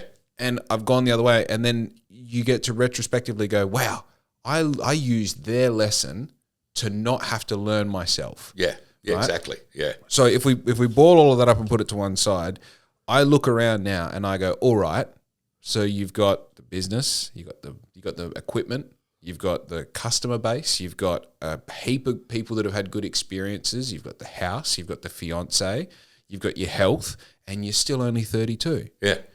And now, like, I've been sober for 3 months. I used to smoke weed, dusk till dawn every day, flat out. I've been off that for 8 months. And now I've got mates that are like, please come back to the fold for a weekend. Come on, it'll be on us. And it's like, you don't understand. As much as I love a full send with the boys, don't get me, I love it. I love it. I dream about it. I can't risk it. Yeah. Yeah. Because I can't get to the end of this financial year. I can't get to the end of this year. I can't get to the end of my 30s. I can't get to the end of life and say like, oh, but it was just one send. Yeah. It's not just one send. No. This is the send. Yeah. You know? Exactly. And it all comes down to like, do I have time to do 2 or 3 hour podcast that brings in no income, that costs me my energy for the day, my bandwidth for the day to do this, to blah, blah, blah. It's like, is it part of the story? Then absolutely I have time for it. Absolutely. Can I just have a quick squirt again? Yeah, let's do that. I'm busting. As am I. Because I had a whole lot of water. Why'd you take your ponytail off? Because it's a full-time job. I used to have one. I still have it. It's up on the bookshelf. Yeah. Well, Dad cut off his plait, same length at 32. I really want to have mine back again, but Mrs. has... Oh, cool. Mrs. said, yeah, you can have it back. You just won't know what night it'll be that I'll cut it off in your sleep. Yeah. Oh, thanks. Okay. No, I can't do the ponytail. Do you think I look better with or without it? Oh, I think... You would be number 3 person who say I look better with it. As soon as I cut off, I thought it was cool. Oh, dude, it's cool as fuck. I thought it it's was very cool. I sold my Harley probably 2 years ago now. From before the day I turned 18 until 30, I rode all Harleys and all sorts, and just like fucking plait on a Harley, dude, covered in tattoos. Yeah, like I'm the dude that 10-year-old me wanted to be. In those moments, you know. Yeah. But also 10-year-old me didn't realize there's a lot of hair care. There's a routine to it. Yeah. There's putting it up, putting it down, sleeping, working, everything. And you can never do anything with your hair out. Give me a head with hair long, screaming flaxen wax. Give me it down to there. Yeah. Shoulder length and longer. The cowsels, hair. You having a stroke, dude? What's going on? No. I'm trying to. Oh, I'm having my stroke in installments. I'm good. Yeah. Give me a head. It was from the production of Hair. All those years ago. We're recording again. Yeah. Oh, it was recording before you came. Yeah, in. I figured that. Yeah, I figured that. I just like you probably figured out the format. I don't like intros and outros and this and that. People listen because there is no ads and no rigidity. Yeah, we had that boss that I was talking about. You pull that mic. A bit closer. The interviews have got to be 2 minutes long. This is for breakfast, or people will turn off. Oh, fuck off. Just rubbish. It depends on the content. If you're doing 3 minutes and you should have done 30 seconds, well, that's bad news. If you're doing 30 seconds, like, hey, John Farnham's with us today. John's going to be playing at the Entertainment Centre, da-da-da-da-da. He's got a new song out too. Hey, John, how are you? Yeah, good, yeah, fantastic. Well, that's all the time we got. Thanks very much. It depends on the content, and if it's good, solid content, people will stay there. Yeah. This other line of, oh, no, people will turn off, it's boring. Oh, shut up. But, yeah, don't have to put up with that anymore, so that's all right. It's interesting. So there's a few things that I've learned in business as far as unofficial metrics go. If I'm interested in the conversation, the podcast will do well. Exactly. Yeah, that's exactly right. Like, you literally, the longer the podcast goes means that, because, like, we've passed my minimum. Right, so normally if I'm checking my time, cool, we're at 45. Anytime after this, I'll let them sort of wrap it up. Anyway, cool, fuck off, right? But then you get Jason and I's podcast. There was a topic that I wasn't very comfortable that we touched on. I cut out some of that, and it was me. It wasn't a him thing. I sent it a bit too hard. That's a 3.5 hour conversation. I cut out 35 minutes of it. Yeah, that was a big conversation. Yeah, I think by the time I finished last night, I think I'd watched about 45 minutes and I wasn't bored at all. Yeah, no. Not a bit. Not a bit. Dude, we had to finish because his phone was non-stop ringing. Yeah. You know? Yeah, and this is, mate, I've talked about stuff here that I've never talked about. which is good. Yeah, I'm liking that because I'm not very good at talking about myself. Because, like I said to you, mate, I'm not that interesting.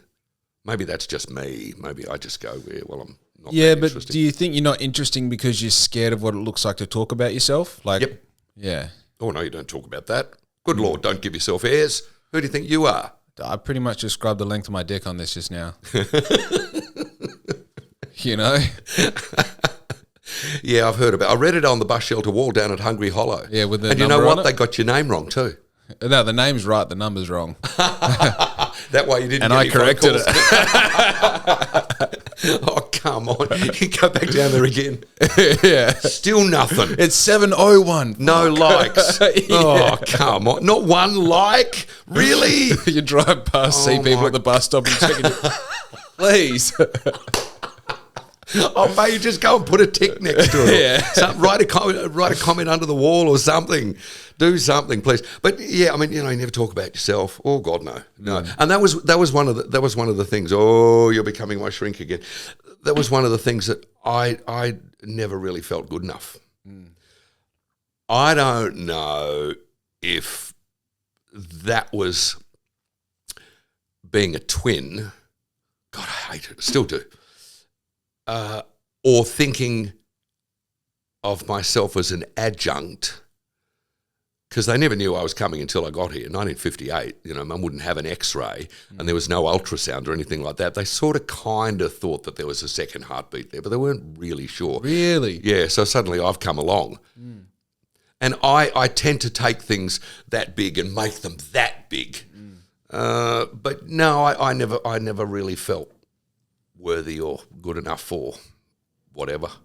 Do you feel like you're in the shadow? Or do you feel like you shared a shadow? Oh, yeah, hated that. Hated it.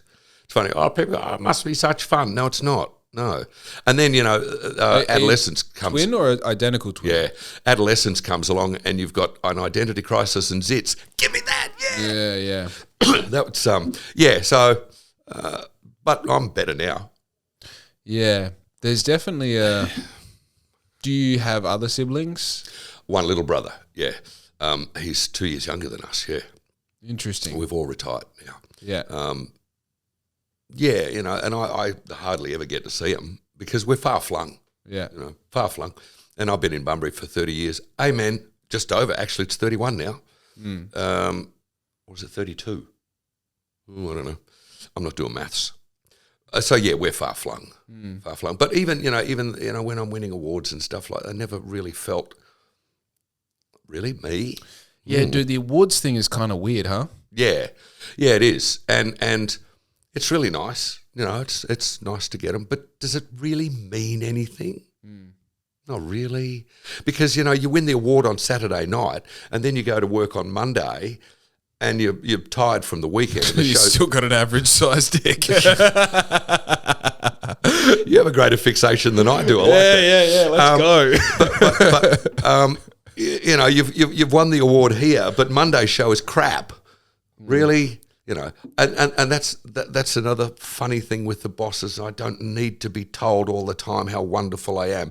Every now and then, Erica would come, the boss who came down, and she'd say, "I heard that. That was good. That was good. That's all I need. I don't need anyone falling all over themselves," because I knew when I walked out of the studio door whether I'd been any good or not. Yeah, true. I knew that.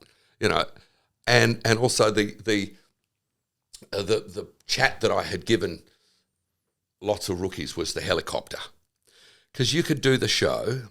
I was doing breakfast a lot. You could do the show and think, "Oh, I was really good today. That was great. That was really good." So you go up there. And then you go up to the post office and someone goes, "What shit music you played today? That was..." And you're down there. Or you go, "Well, that wasn't very good, was it? We better not, pour that one out again." And someone sees you at the post office and goes, "Man, that was the funniest joke. Oh, I heard what you did there." So you're up again. You got to even it out, because otherwise you're like that and you'll finish up in the funny farm. That can get to you pretty quick smart. Yeah. So even it out, take it, accept it for sure, But it took me a long, long time. Someone would say something negative online or something or whatever, oh, you're a dick or I hate your show or whatever. And I just, really? Now I'm like, really? Can you let me know when you're relevant? Give me a hoy. So that comes back to some of that, letting some of this stuff go and going into this. It's interesting.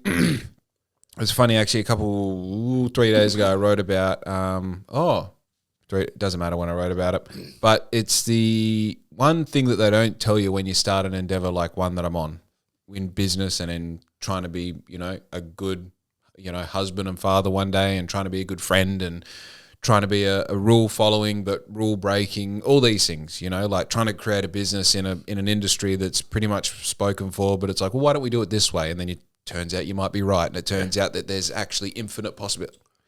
Nobody tells you that the fucking difference between the wins and the losses is so significant that finding a middle ground where you can just have a normal day and it doesn't feel like you're a complete failure is extremely hard. Yeah.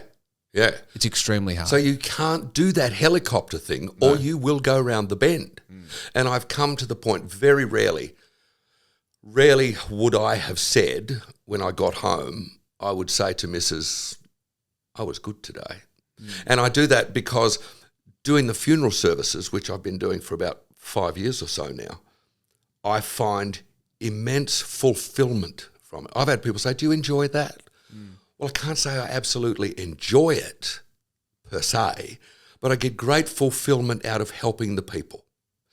And the service that I did today was for a lady who was, as I say, she was nearly 96. She was lovely, but it was a crowd that it just seemed like they didn't want to have tears for the whole day. So I can read that. And the first thing I did when I went up there, I think I mentioned the fact that this lady had liked to drink. She liked an SSB every now and then. And they all sort of went, oh, yeah, right. I went, oh, hang on. I might have the wrong script here. Yeah. So that got Lightens a giggle as well. yeah. So it lightened it a little bit. I get great fulfillment from that because it's still a performance. I write it and then I present it. Now, coming back to my point, I haven't spoken to her, but when I ring Mrs., I'll say, I think I was pretty good today, And to have someone come up and say that was a lovely service, thank you very much. That's really. How did you know so and so? Well, I didn't actually. I just wrote it and read about a bunch of stuff from this person. No. Find the person behind the persona. Yeah. And I always try and do the very best that I possibly can anyway. But rare occasions when I will go, yeah, I think I was pretty good today. So, but I don't allow myself very many of those because it's like, well, don't get above yourself. Who do you think you are? It's really funny if someone says, who do you think you are? My first response is always, well, 3 shrinks have tried to work that out. You want to have a go? I'll wait. That's disarming. But no, it's a funny thing, with people who perform and stuff like that. When with Chris, first time he played at Madison Square Garden, right? I was talking to him before and he went, oh, I've got to do this. And I go, mate, enjoy it. Yeah. Just make sure that you enjoy it. And I rang him the next day and I said, how was it? He said, oh, it was great. I didn't make any mistakes. I got through. I said, yes, but did you allow yourself to enjoy it? This is Madison Square Garden, mate. Yeah. This isn't the Mindari Tavern. Yeah. And you think about all the people who you've played with in the past. Has Tom Morello played? Well, he probably has actually, Madison Square Garden, but not headlining. Yeah. He played with Bruce and that. So I said, you got to enjoy it rather than just, I got to do that and I've got to do that and I've got to do that. You got to enjoy it. He's the same as me. He just wants to get the show right and then everything else will fall into place. Yeah. One thing I don't think about doing when I put my skates on is skating. How do you mean? I don't go, what does my left foot do? What does my right? Oh, right, yeah. Well, I wonder about that with musicians. Guitar. I said to Tommy Emmanuel I'll just get that name I dropped. Yeah. I've said to Chris as well, because he's drumming, I said, do you have to think about, oh, God, I've got to get over on the hi-hat, or I've got to do this? And he said, just happens. So that would have been the same with you, I imagine. You put your skates on, you just go. And the skates are part of you, and you don't have to think about, oh, I need to transfer my weight here, or do this, skate or whatever. better than I walk, still. Just do it. Still. But this is the thing, I was thinking about this morning, actually. And as I said before, just to sort of full circle of thought there, I said before, I'm an antenna. The infinite intelligence sort of flows through me and I get to speak about it. The great example was this morning, I was like, the closest thing that an average person has to what I have with skating is the ability to handwrite, is to use a pen and put words on a paper. And most people don't even focus on that in their life. And I've taken great care in making sure that my handwriting is exactly how I want you to see it. Mine's terrible. Right? Dreadful. And the point is, you get taught how to hold the thing, and then you do, you get your signature and your name. And if I need to write a sentence or a paragraph or a book, I can do that. But then some people take that a bit further and they go, well, I want to have neat handwriting. I want cursive. I want to use a black pen for this and a blue pen for this and blah, blah. But the level of achievement that I've got in attaining skills in skating is so much further than what I've ever done with a pen. And to try and explain what that means to someone who doesn't even have that with a pen is like speaking Cantonese to them, right? And you would have, the crazy thing about what we're doing right now is you've spoken into a microphone for so many thousands of hours more than what I have, and I've got a couple thousand up my sleeve, And it's like, as I said before, like you've got such a wide vocabulary. You've got this dance that you do with words. You're very, you project well. You know your voice. You understand your character. You sat down in front of the microphone today and just started talking. And you are one of maybe 2 people that have ever done that. And I've had 50-something people on the podcast so far, And it's just Why did it take you so long to get to me? Fine, lovely. Honestly. Sorry, too long. No, honestly, it's when you're in my position, and this is the sort of background noise, who do you have on your podcast? Yeah. Who are you going to do? And the I thing is you can go, I want to talk to that person. And just pull Everybody's got a story. Every single person has got a story. And I found that on air, and I found that Dean and I were doing 2 skinny lattes. Everybody's got a story. Everyone had, and one of the things with the funeral services that I write and then present is to find the person behind the persona. Like if people were going to do a thingy for you, they would write about this, and this. But there's lots more. Yeah. Find that. Yeah. See if you can find that. And that's really nice. Then you've got to hope that people are going to let you in to be able to actually, Then it goes back to that relatability thing. Yeah. And mate, I've talked about stuff here that I haven't talked about since the last shrink. But it's good. It's nice to be able to do that because everybody's got a story. Everyone. Well, to branch off the relatability thing, I've said, I've sort of put myself in this position now where, because I had on Sue Chapman, Ben Small, and, Jason, a couple of counsellors, this and that. Jason's been on twice, right at the start and then 2 episodes ago, which is very cool. People, ask me how the democratic voting system works in Australia. And it's like, who the fuck do you think I am? Yeah. I'm trying to have real because I don't know. Yeah. I understand we vote. I don't understand what this person stands for and all that. I'm trying to just expand on that. Yeah, that's interesting because my bestie in Perth has got 2 twin boys. They've just turned 18, so they've just voted. And I rang him beforehand. I said, are they okay with it? He said, they don't care. I said, well, listen, I'll tell you what. Get them to send me 1/3 of their money each week. What for? Well, if they don't care how it's going to be spent, I'll have it. Yeah. Thanks very much. And leading up to the last election, I heard this fellow, because like I say, I rarely listen to the radio anymore these days. I'll listen to news radio, I flick around, and I flick. There's a song that runs 3:20, I'll come back to that. And I came in halfway through a conversation with a fellow who I think was from RMIT in Melbourne, and he had done some research to find out how much school kids, upper school kids, knew about the processes of government. The vast majority had no idea that there's 3 tiers of government. They had no idea how a law is made, how the parliament works. They think, I want to vote for Peter Dutton. I want to vote for Albanese. Well, you can't because you're voting for Ben Small or you're voting for Sue Chapman this time. Well, why isn't their name on the thing? I can't see it there. They don't understand, and they're not being taught. They're obviously not being taught how it works. Whereas, back in my dinosaur days, we knew how things work, but it's still the same. They still take our tax, far too much of it, and then they spend it. Well, you want to have a say in how they spend that money, because if you look at the policies, no, oh, I don't like that. Well, what have they got? No. They're over there. And I said to my mate, I said, well, get the boys to give me half, a third of their money.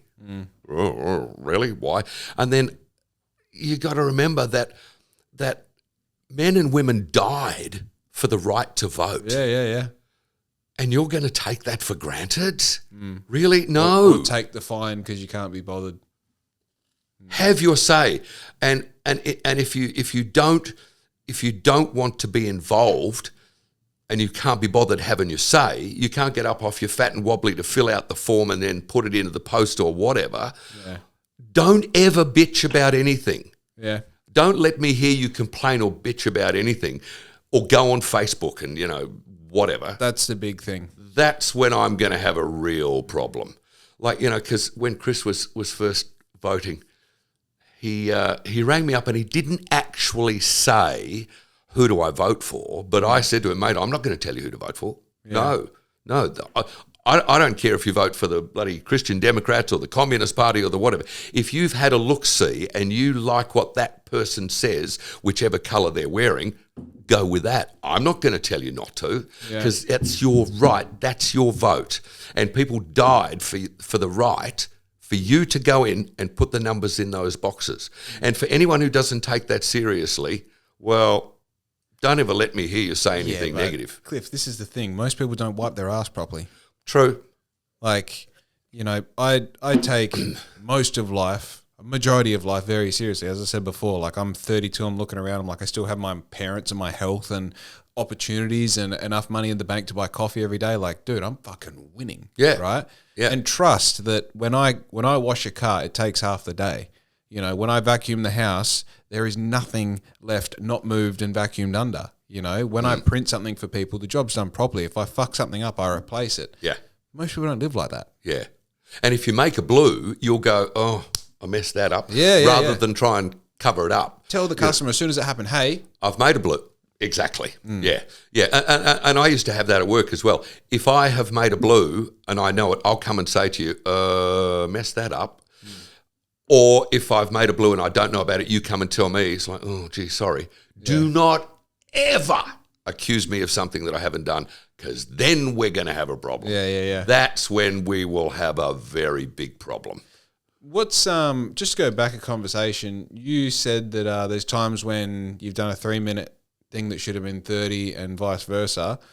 I did a very entry-level amount of research. You've had some cool people on the other end of the line and probably in front of you. What are some conversations you wish lasted longer? It's really strange, Jake, because I never had a producer. I never had anyone to go, here's your show. No, I did all of that. So I largely picked what content and who I wanted to get. One of the highlights of all of my days was after about 6 months of trying, maybe 6 months of trying, and then the date was set. You can talk to this person at 12 o'clock. Right. Well, that was 12 o'clock Los Angeles time, which was 4 o'clock in the morning our time, and it was actually Oscars day. And so, if I want this person, am I going to go, well, I'm sorry, I don't work then? And they go, well, sorry, well, that's when he's doing it. Yeah. You go, yeah, all right, fine. I'll go in. I'll get that at 3, I'll do that. Took me months. This person had a book out. I found out about it a long time before. I rang the publicist. I said, I really want to talk to this person. Oh, well, we're not doing anything yet, but we'll, keep you on the list. Yeah, right, fine. Call me in the morning. Yeah. Anyway, so I kept in touch with them, and suddenly the book's out, and I get this note saying, you can do the call, or he'll call you at 12 o'clock Los Angeles time. Fine, easy. So I go in there, and he had the fax number instead of the phone number. No way. So I rang the publicist and said, hey, He hasn't called. He's just called me, and he had the wrong number. He's going to call you. Hang up now. He's going to call you. So I hang up, and the phone rings. Oh, there it is. And I go, good morning, Radio West. He goes, hi, I'm calling for Cliff Reeve, please. I said, yeah, hi, this is Cliff. He goes, hi, this is Gene Simmons from KISS. Hectic. And you try and be cool. You try. Yeah. You can't. No. You can't. But I did. I remember I got hold of Charlton Heston, and I'm thinking, I'm talking to Moses. Yeah. I'm talking to Ben-Hur. I got hold of Kirk Douglas. Same thing. I found out about this book that he was going to be doing. So I contacted them and I kept in touch with his office. And I said, I really want to get him. And then one day they said, yes, you can do this.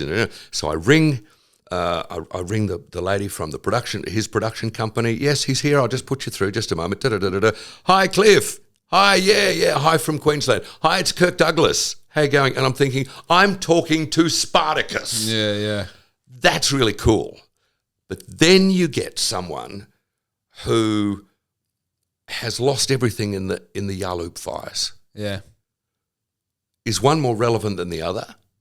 No, but one is far more heartfelt than the other, because it doesn't matter whether it's me, Jay Leno, Seth Meyer, Mike Walsh, one of my heroes from all of those years ago. It doesn't matter. Those people are going on to sell something. Yeah. They've got a new book, they've got a play, they've got a film, they've got something. That's what they're there about. They're not there to go, how are you? Are you going, well, that barbecue was good the other day, wasn't it? Yeah. No. They've got something to sell. But if you get someone like some of the fires, the Margaret River fires as well, and then the Yaaloop fires, you talk to these people, that's heart. That's their heart. And you're talking to these people with their lives. So that, just let them talk. Yeah. Let them talk. And it's I remember I did an interview once. And I won't mention the name, but there was a little fellow in town who unfortunately was dying, and we had there was a camp. Geez, it still gets me when I think about him. He was only 8, and we had a campaign to get him a holiday.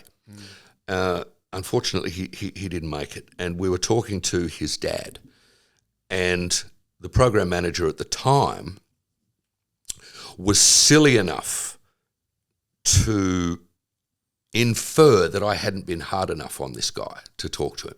I said, what do you want, fucking tears?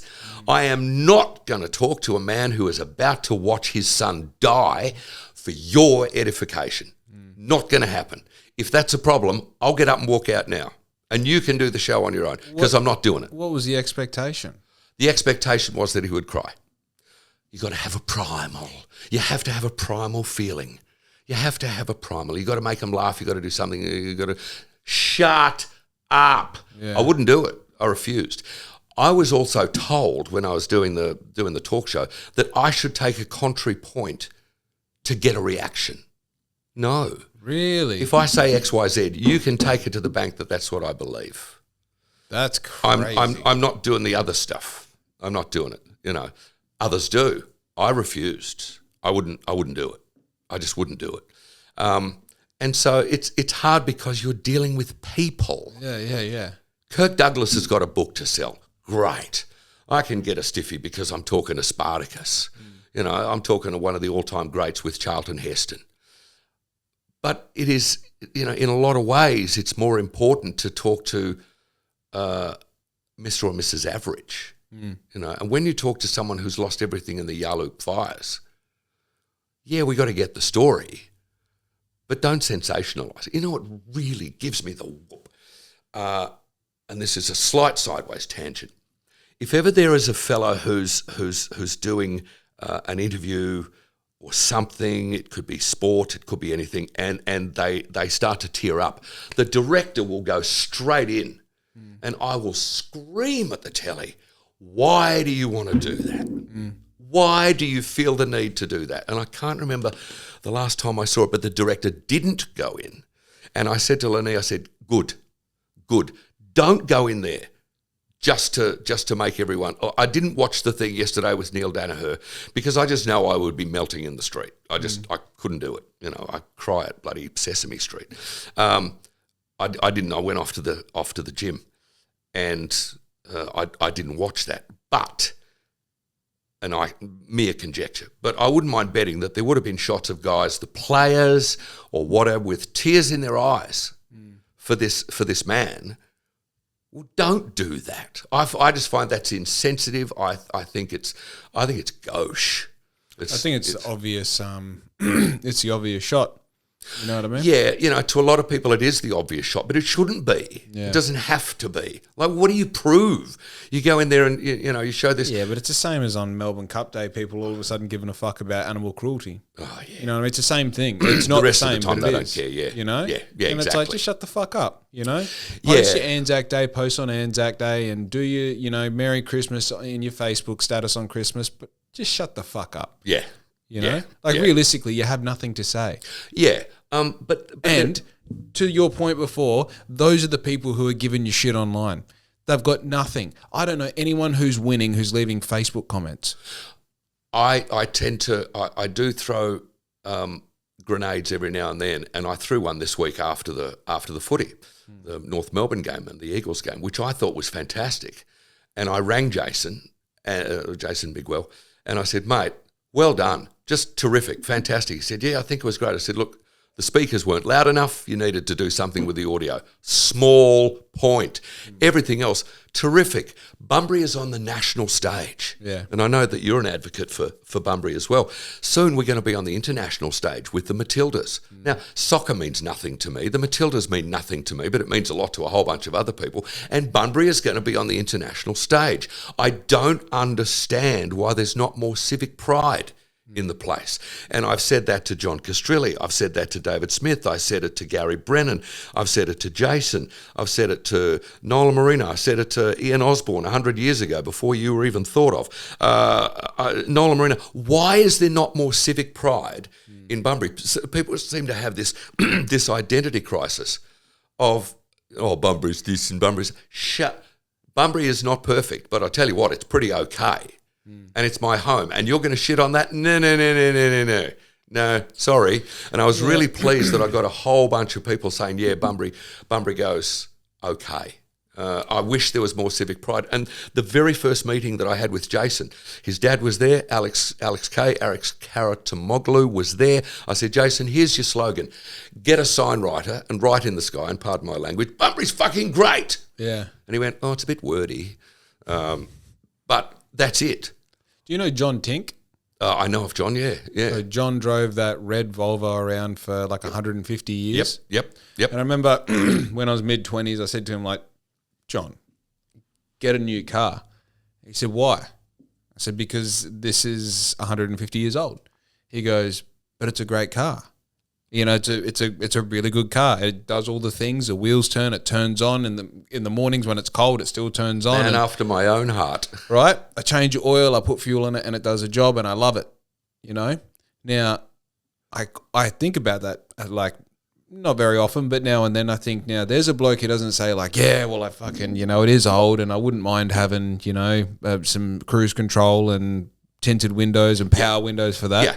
And it's the exact same here. I've had on people like Tom Dillon who says, Bunbury isn't what it used to be. It's still a great place and has a lot of potential. It's not what it used to be, but I still love it. And I'll still go down fighting for Bunbury.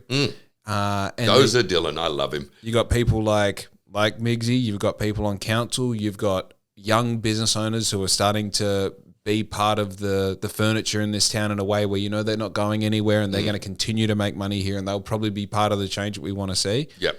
The point that I'm trying to make is, sure, Bunbury isn't fucking awesome. Yeah. But it kind of is. Yeah. It kind of is. Exactly. And 5 years ago, I was living in a 34-year-old caravan, and I was stoked. Yeah.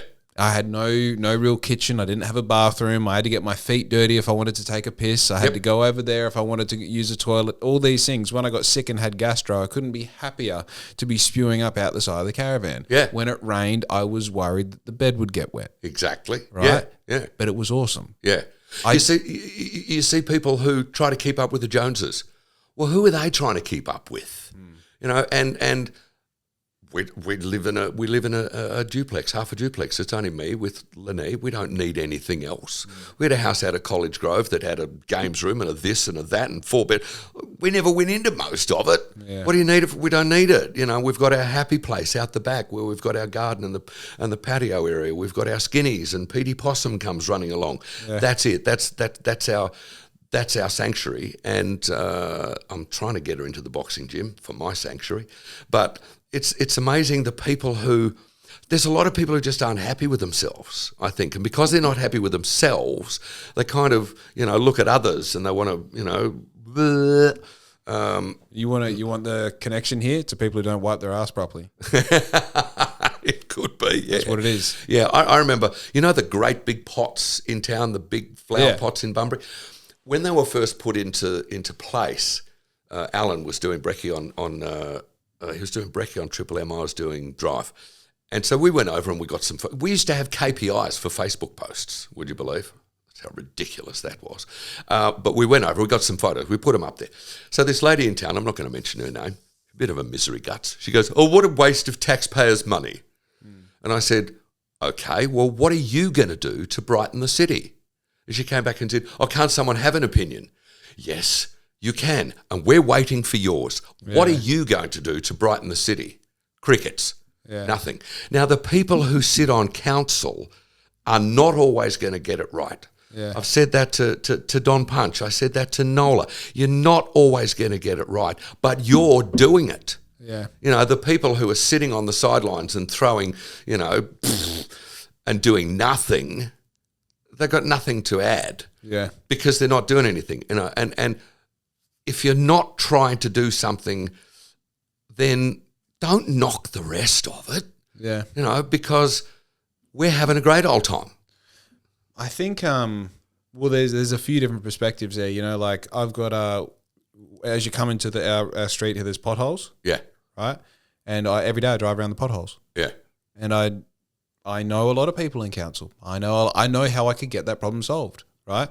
And it's not that I don't think that they never have to be seen to, but I do know that there's a fucking lot of things that come before those potholes. Priorities, yeah. Right? Yeah, exactly. The second thing is I have full access to bags of the bitumen that you get at Bunnings. I can borrow one of those stamp things and we can fix the potholes for the foreseeable future. Yeah. Yeah. Then on top of that, I wouldn't imagine going and just saying like, and I know you have every right to, as a constituent, as a voter, as a person who falls under the city of Bunbury, and go like, there's a problem and you should fix it. Yeah. You have the right to say that. Yeah. Right? But also, if you're someone who's addressing a problem that everyone knows we have a homelessness problem at the moment. Exactly, yeah. Right? We have heaps of things going on at the moment, and just to be someone else going like, yeah, Bunbury's fucking shit because there's a homeless problem, it's like, no shit. Yeah. Yeah, brilliant, Sherlock. That's the same problem that we're seeing worldwide. Yeah. Do you know anything? Do you even know what day council meetings happen on? Yeah. Then shut the fuck up. Yeah. Because there is a process behind fixing problems. Yep. And unless you're going to ingrain yourself into that process and potentially help or come up, hey guys, I'm really passionate about this. I feel like I've got energy and it's misdirected. What can I do? Yeah. Is a better conversation than telling me what I already know is a problem. Exactly. And that's what I was saying before, Jake, about, running for council. And it's really flattering to be asked. But I don't play well enough with others. And if I want something done, even it's a big thing, I want it done now. Yeah. No. But I have said to Jason and I said to Gary Brennan, and I talked to John Castrilli about some stuff as well. If I can help out in other ways, even if it's just screaming from the treetops how fabulous Bunbury is, and Bustleton's great, and Collie's great, and Harvey's fantastic. It's a really, really, really great community, and the Fergie Valley, and people come from around the world to come to our backyard, and we take it for granted. Well, we shouldn't, but I will help in any way that I possibly can. But Jason wouldn't want me sitting on the council. I don't think I'd be kicked out in half a flash. But the ones who just bitch and whinge and whine, and they've got nothing. They've got nothing to add or anything. Yeah, we've got a homeless problem. And I've been doing that story for a long time. And when I first started doing that, people didn't want to think about, oh, no, we don't have that. Yeah. Oh, goodness me, that's a Perth problem. Certainly Sydney, but no, we don't have homeless people. Yes, we do. And that's been the case for a while. How do we fix it? I don't know. I haven't got the answers, but every now and then we'll go and, we'll donate to the Salvos, or we'll go to the In-Town Centre and some stuff like that might be able to help some people. It's hard. And I think the people who are just continually bitching and whinging and whining, they're probably just miserable, I think. I don't know, maybe they're just miserable. I think if I was to squint my eyes and stare at the sun, I think they have a job that they hate, married to someone that they don't love, probably have kids that they never wanted. Could be. Paying off debt for something that they don't even have anymore. Yeah. And they're fucking frustrated. They're living silent lives of desperation, and the only time they get a microphone is when they have their fucking mirror in front of them and they get to type something into it. And it's a victimless crime because you, Cliff, are never going to go and find whoever that is and hold them accountable physically. Physically, no. I do get really... But even in the response, it doesn't matter because you're not Cliff. You're just the person responding with your name above. Exactly. And then I don't, if they come back with anything else, I don't even bother with it. And Mrs. goes, why do you do this? Like, sport. Because I think some people are just, there's I'm not going to say the name, but there's a group, a movement in the United States. And someone said the other day, and I shouldn't get into politics, so I'll relate it to something else. How dumb is so-and-so? Well, on a scale, I wrote this and then I went, damn, that's good. On a scale from pond scum to any sentient being, they rate just above yogurt and the limpets at Rocky Point. Yeah. And I went, yeah, that's pretty good. Yeah, that's nice. Yeah. And when I said to that guy, Cliff Reeve, you're a dick. And then I went, you're. And then, Hit him back with YAW next time, by the way. Yeah, probably. Or YOURE. And then I went, but you gave it a shot, Tiger, so good for you. Yeah. Here's a participation sticker. Now, that's a horrible, nasty thing to say. But if you punch me, I'm going to punch you back. Yeah. Don't throw me any first punches. But no, does it mean anything? No, it doesn't. Yeah. And the people, every now and then, I was watching the footy. Some of the Eagles game, I was watching it just on Twitter, just to see what the Twitter sphere was saying when they were, coming close and then they nearly won. And people go, does it mean anything? No, because there's so many people who are commenting that your comment is gone before you even know it. Yeah. Does it mean anything? No. But people go, oh, look what I did. Oh, good for you. You pressed enter. Well done. Yeah. Does it mean anything? No. Is it gone in the first 3 nanoseconds after our conversation? Yes.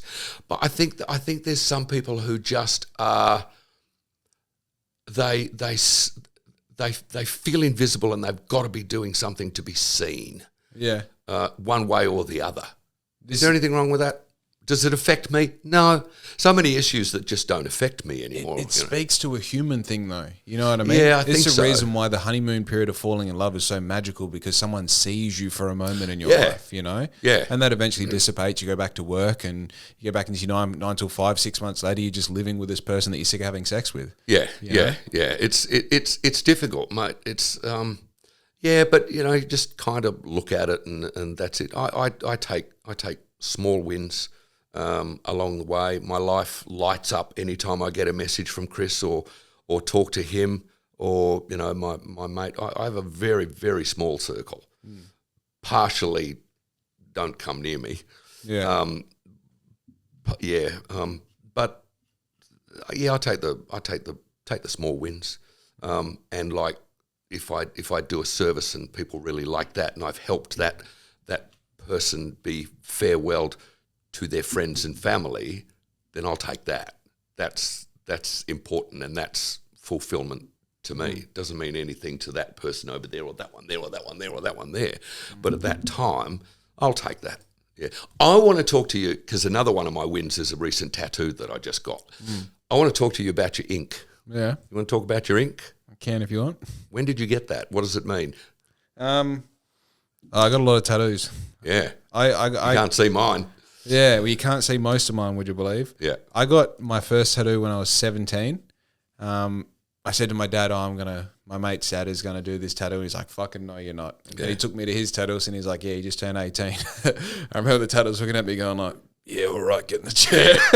Like he knew I wasn't 18. Yeah. He's so I got and dude, I was brought up old school. You don't get your arms done until you have your front and back done. You don't get your hands done until you got your arms done. You don't get your face tattoo until you got everything done. Yeah. You know, so I've got most of my left leg, my feet, 2/3 of my front, all my back, this arm completely. I'm fucking breaking the rules and not having this bit done. Yeah. One day that can be there. Oh, dude, as soon as I have excess money again, I can't stand it. Yeah. I got all the back of my head, side of my head, the cross. And then, some other, I got all my ass done and that as well. I got Marvin the Martian on my backside. I always wanted that. Like small or big? Oh, I don't know. It's about so big. Small, yeah. Yeah. I'm getting another one. And I just, I've got a ton of stuff on my back, but I'm getting some more stuff done. And people go, Cliff, you've got tattoos, really? Oh, yeah. You do have clean skin vibes. It used to be that only loose women, sailors and prisoners had tattoos. I fit into the loose women category. Not anymore. Not anymore. And your tattoos mean nothing to me. Mine would mean nothing to you. Mine don't mean fuck all either. But to you it does. And I bet for most of those you can remember where you were, what the day was like, what the studio was like. So my dad is covered from his neck to his knuckles to his toes. There's no spare space. Yeah. He doesn't have his ass done. Right. Got him there. But he's been that tattooed my whole life. Yeah. So it has always been, I am going to have tattoos and ride Harleys. Yeah. And it's only been in my late 20s, early 30s that I've been like, why the fuck did I get so tattooed so early? Yeah. Why did I, even an identity crisis as being a Harley rider, I don't ride any motorbikes now because I'm so scared that one microsecond of not thinking can take all this away from me. Yeah. You know? Yeah. But oh, you're growing up. They grow up so quickly. Oh, it's so cute, isn't it? But no, yeah. I've got the most meaningful tattoos I have are these tattoos on my thumbs. One's a skull and one's a crossbones. So this is pretty cool actually. So I with the business growing, my thing was like, if you've got an opportunity to do whatever you want, what do you do? Yeah. Right. And it's kind of the same with a bit of a like saying I say on the podcast, like if you've got a microphone and you can interview whoever you want, A, who do you interview or have a podcast with, and B, what do you say? Yeah. You know? Yeah. So my thing was like, if I've got a business and I can do whatever I want, I kind of want to do some sort of experience-based thing in my business. And I want it to be with people that I like hanging out with, and I want that experience to be completely my choosing. So I came up with this concept. The mission was to create something that was a mix between Year 7 camp and a Bucks do. Yeah. Right? Yeah. Now, with that, I would say to whoever wanted to do this, guys, it's going to cost this much money. You don't know what we're going to be doing. I'm going to tell you what time you're going to be picked up and dropped off, and everything in between is up to me. I'll tell you what to wear, what to sort of expect, and how much it's going to cost, but everything else is on me. Yeah. Right? So this year is year number 4, and the first year cost $500, the second year cost $1,000, the third year cost $1,500. This year it's going to cost $2,000, and we now have, it's been pretty much the same. It's refined. We've had people drop off, but it's the same group of boys the whole time. Now, They didn't know in the first year. They know now. The only thing they know of this thing is you're getting a tattoo. The first year was the outline of the skull. Yep. The second year was the shading of the skull. The third year was the crossbones, and the fourth year is the shading of the crossbones. Yep. If it's your first year this year, you get the outline of the skull. Yes. So you can tell how many years you've done the Black Ink Team Building Day as to what tattoos you have. Yeah. So my closest group of friends all have this tattoo, and depending on how many years they've done, depends on how much of the tattoo they've got. I love that.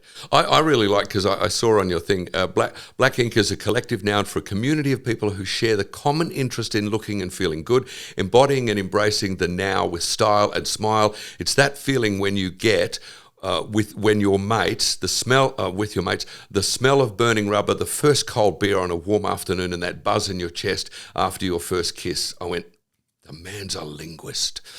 And that is definitely priceless. It most certainly is. And, it's a thing. I don't think my mum was overly pleased when I got my first tattoo. Christopher was always going to get his. Yeah. But I got one here when I was 36,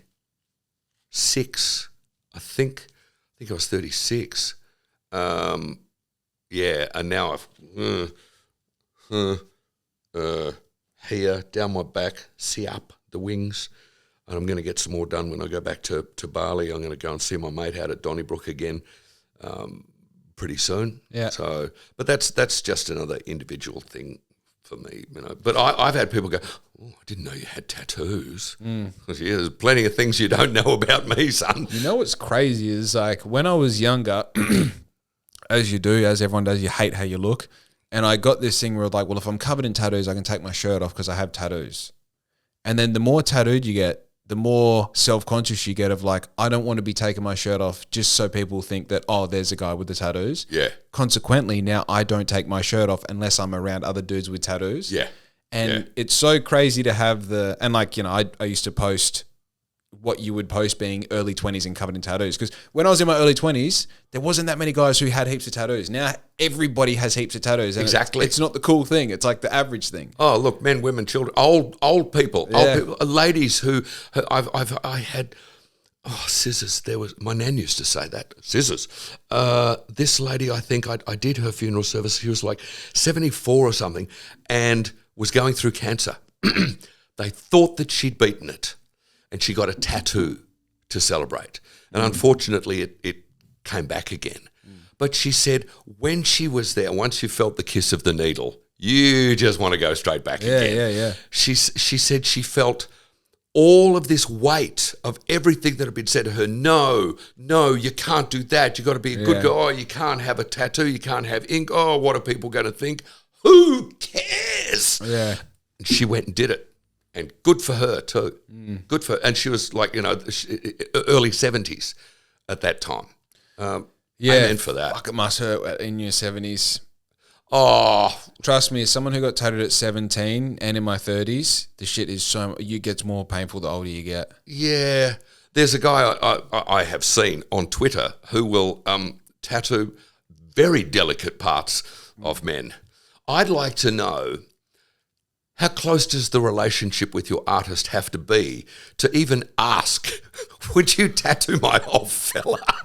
Well, even getting your ass tattooed, like... Oh, well, I did that, yeah. I have to, but like, I mean, when you're talking like essentially 2 dinner plate size tattoos, it's like you're shaving the spot yourself. Yeah. You're also making sure that when you get there, you haven't even thought about farting between shower and there. Yeah. And, yeah, I mean, one of those sessions, I got there and said, hey, man, he lived closer than I did. I said, hey, I got to go to your place and have a shit and shower because if I do it here, I'm ruining the whole session for us, you know? Yeah. So, yeah, there's Damn, I haven't got it. Where is it? See, I clean things up every now and then on my phone. I'm trying to find a picture of Marvin for you. Oh, Marvin. I thought you said Marvin. I was like, brother, I don't care about white goods. Turn it on, dear. Turn it. There you are. Yes. Yeah, I think it's about 20 past, love. We'll go soon. Yeah. It's all right. Oh, hang on a second. Is it under? I can't remember what I called it. Come on. No. There you go. Oh, yeah? Yeah. That's pretty big. Yeah, I got that done in Bali a while ago. And my mate over there has done some other stuff for me, so I'm going to see him. Because part of the retirement, Mrs. is retiring at the end of June. Oh, close. I'll believe it when I see it. She'll still do some other stuff, contracting and that. But we're going to Bali for several weeks.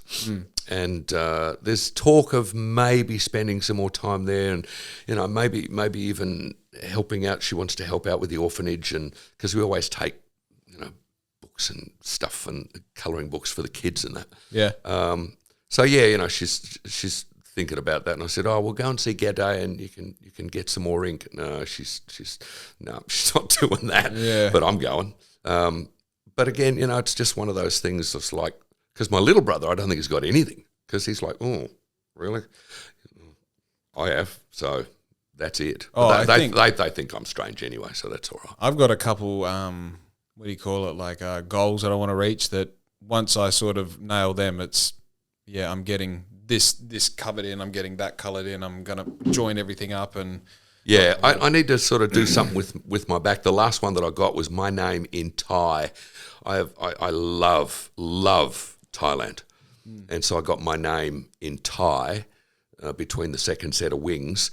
And the next one I'm going to get is either going to be Chris's name in Thai or maybe his signature that goes onto his signature drumsticks.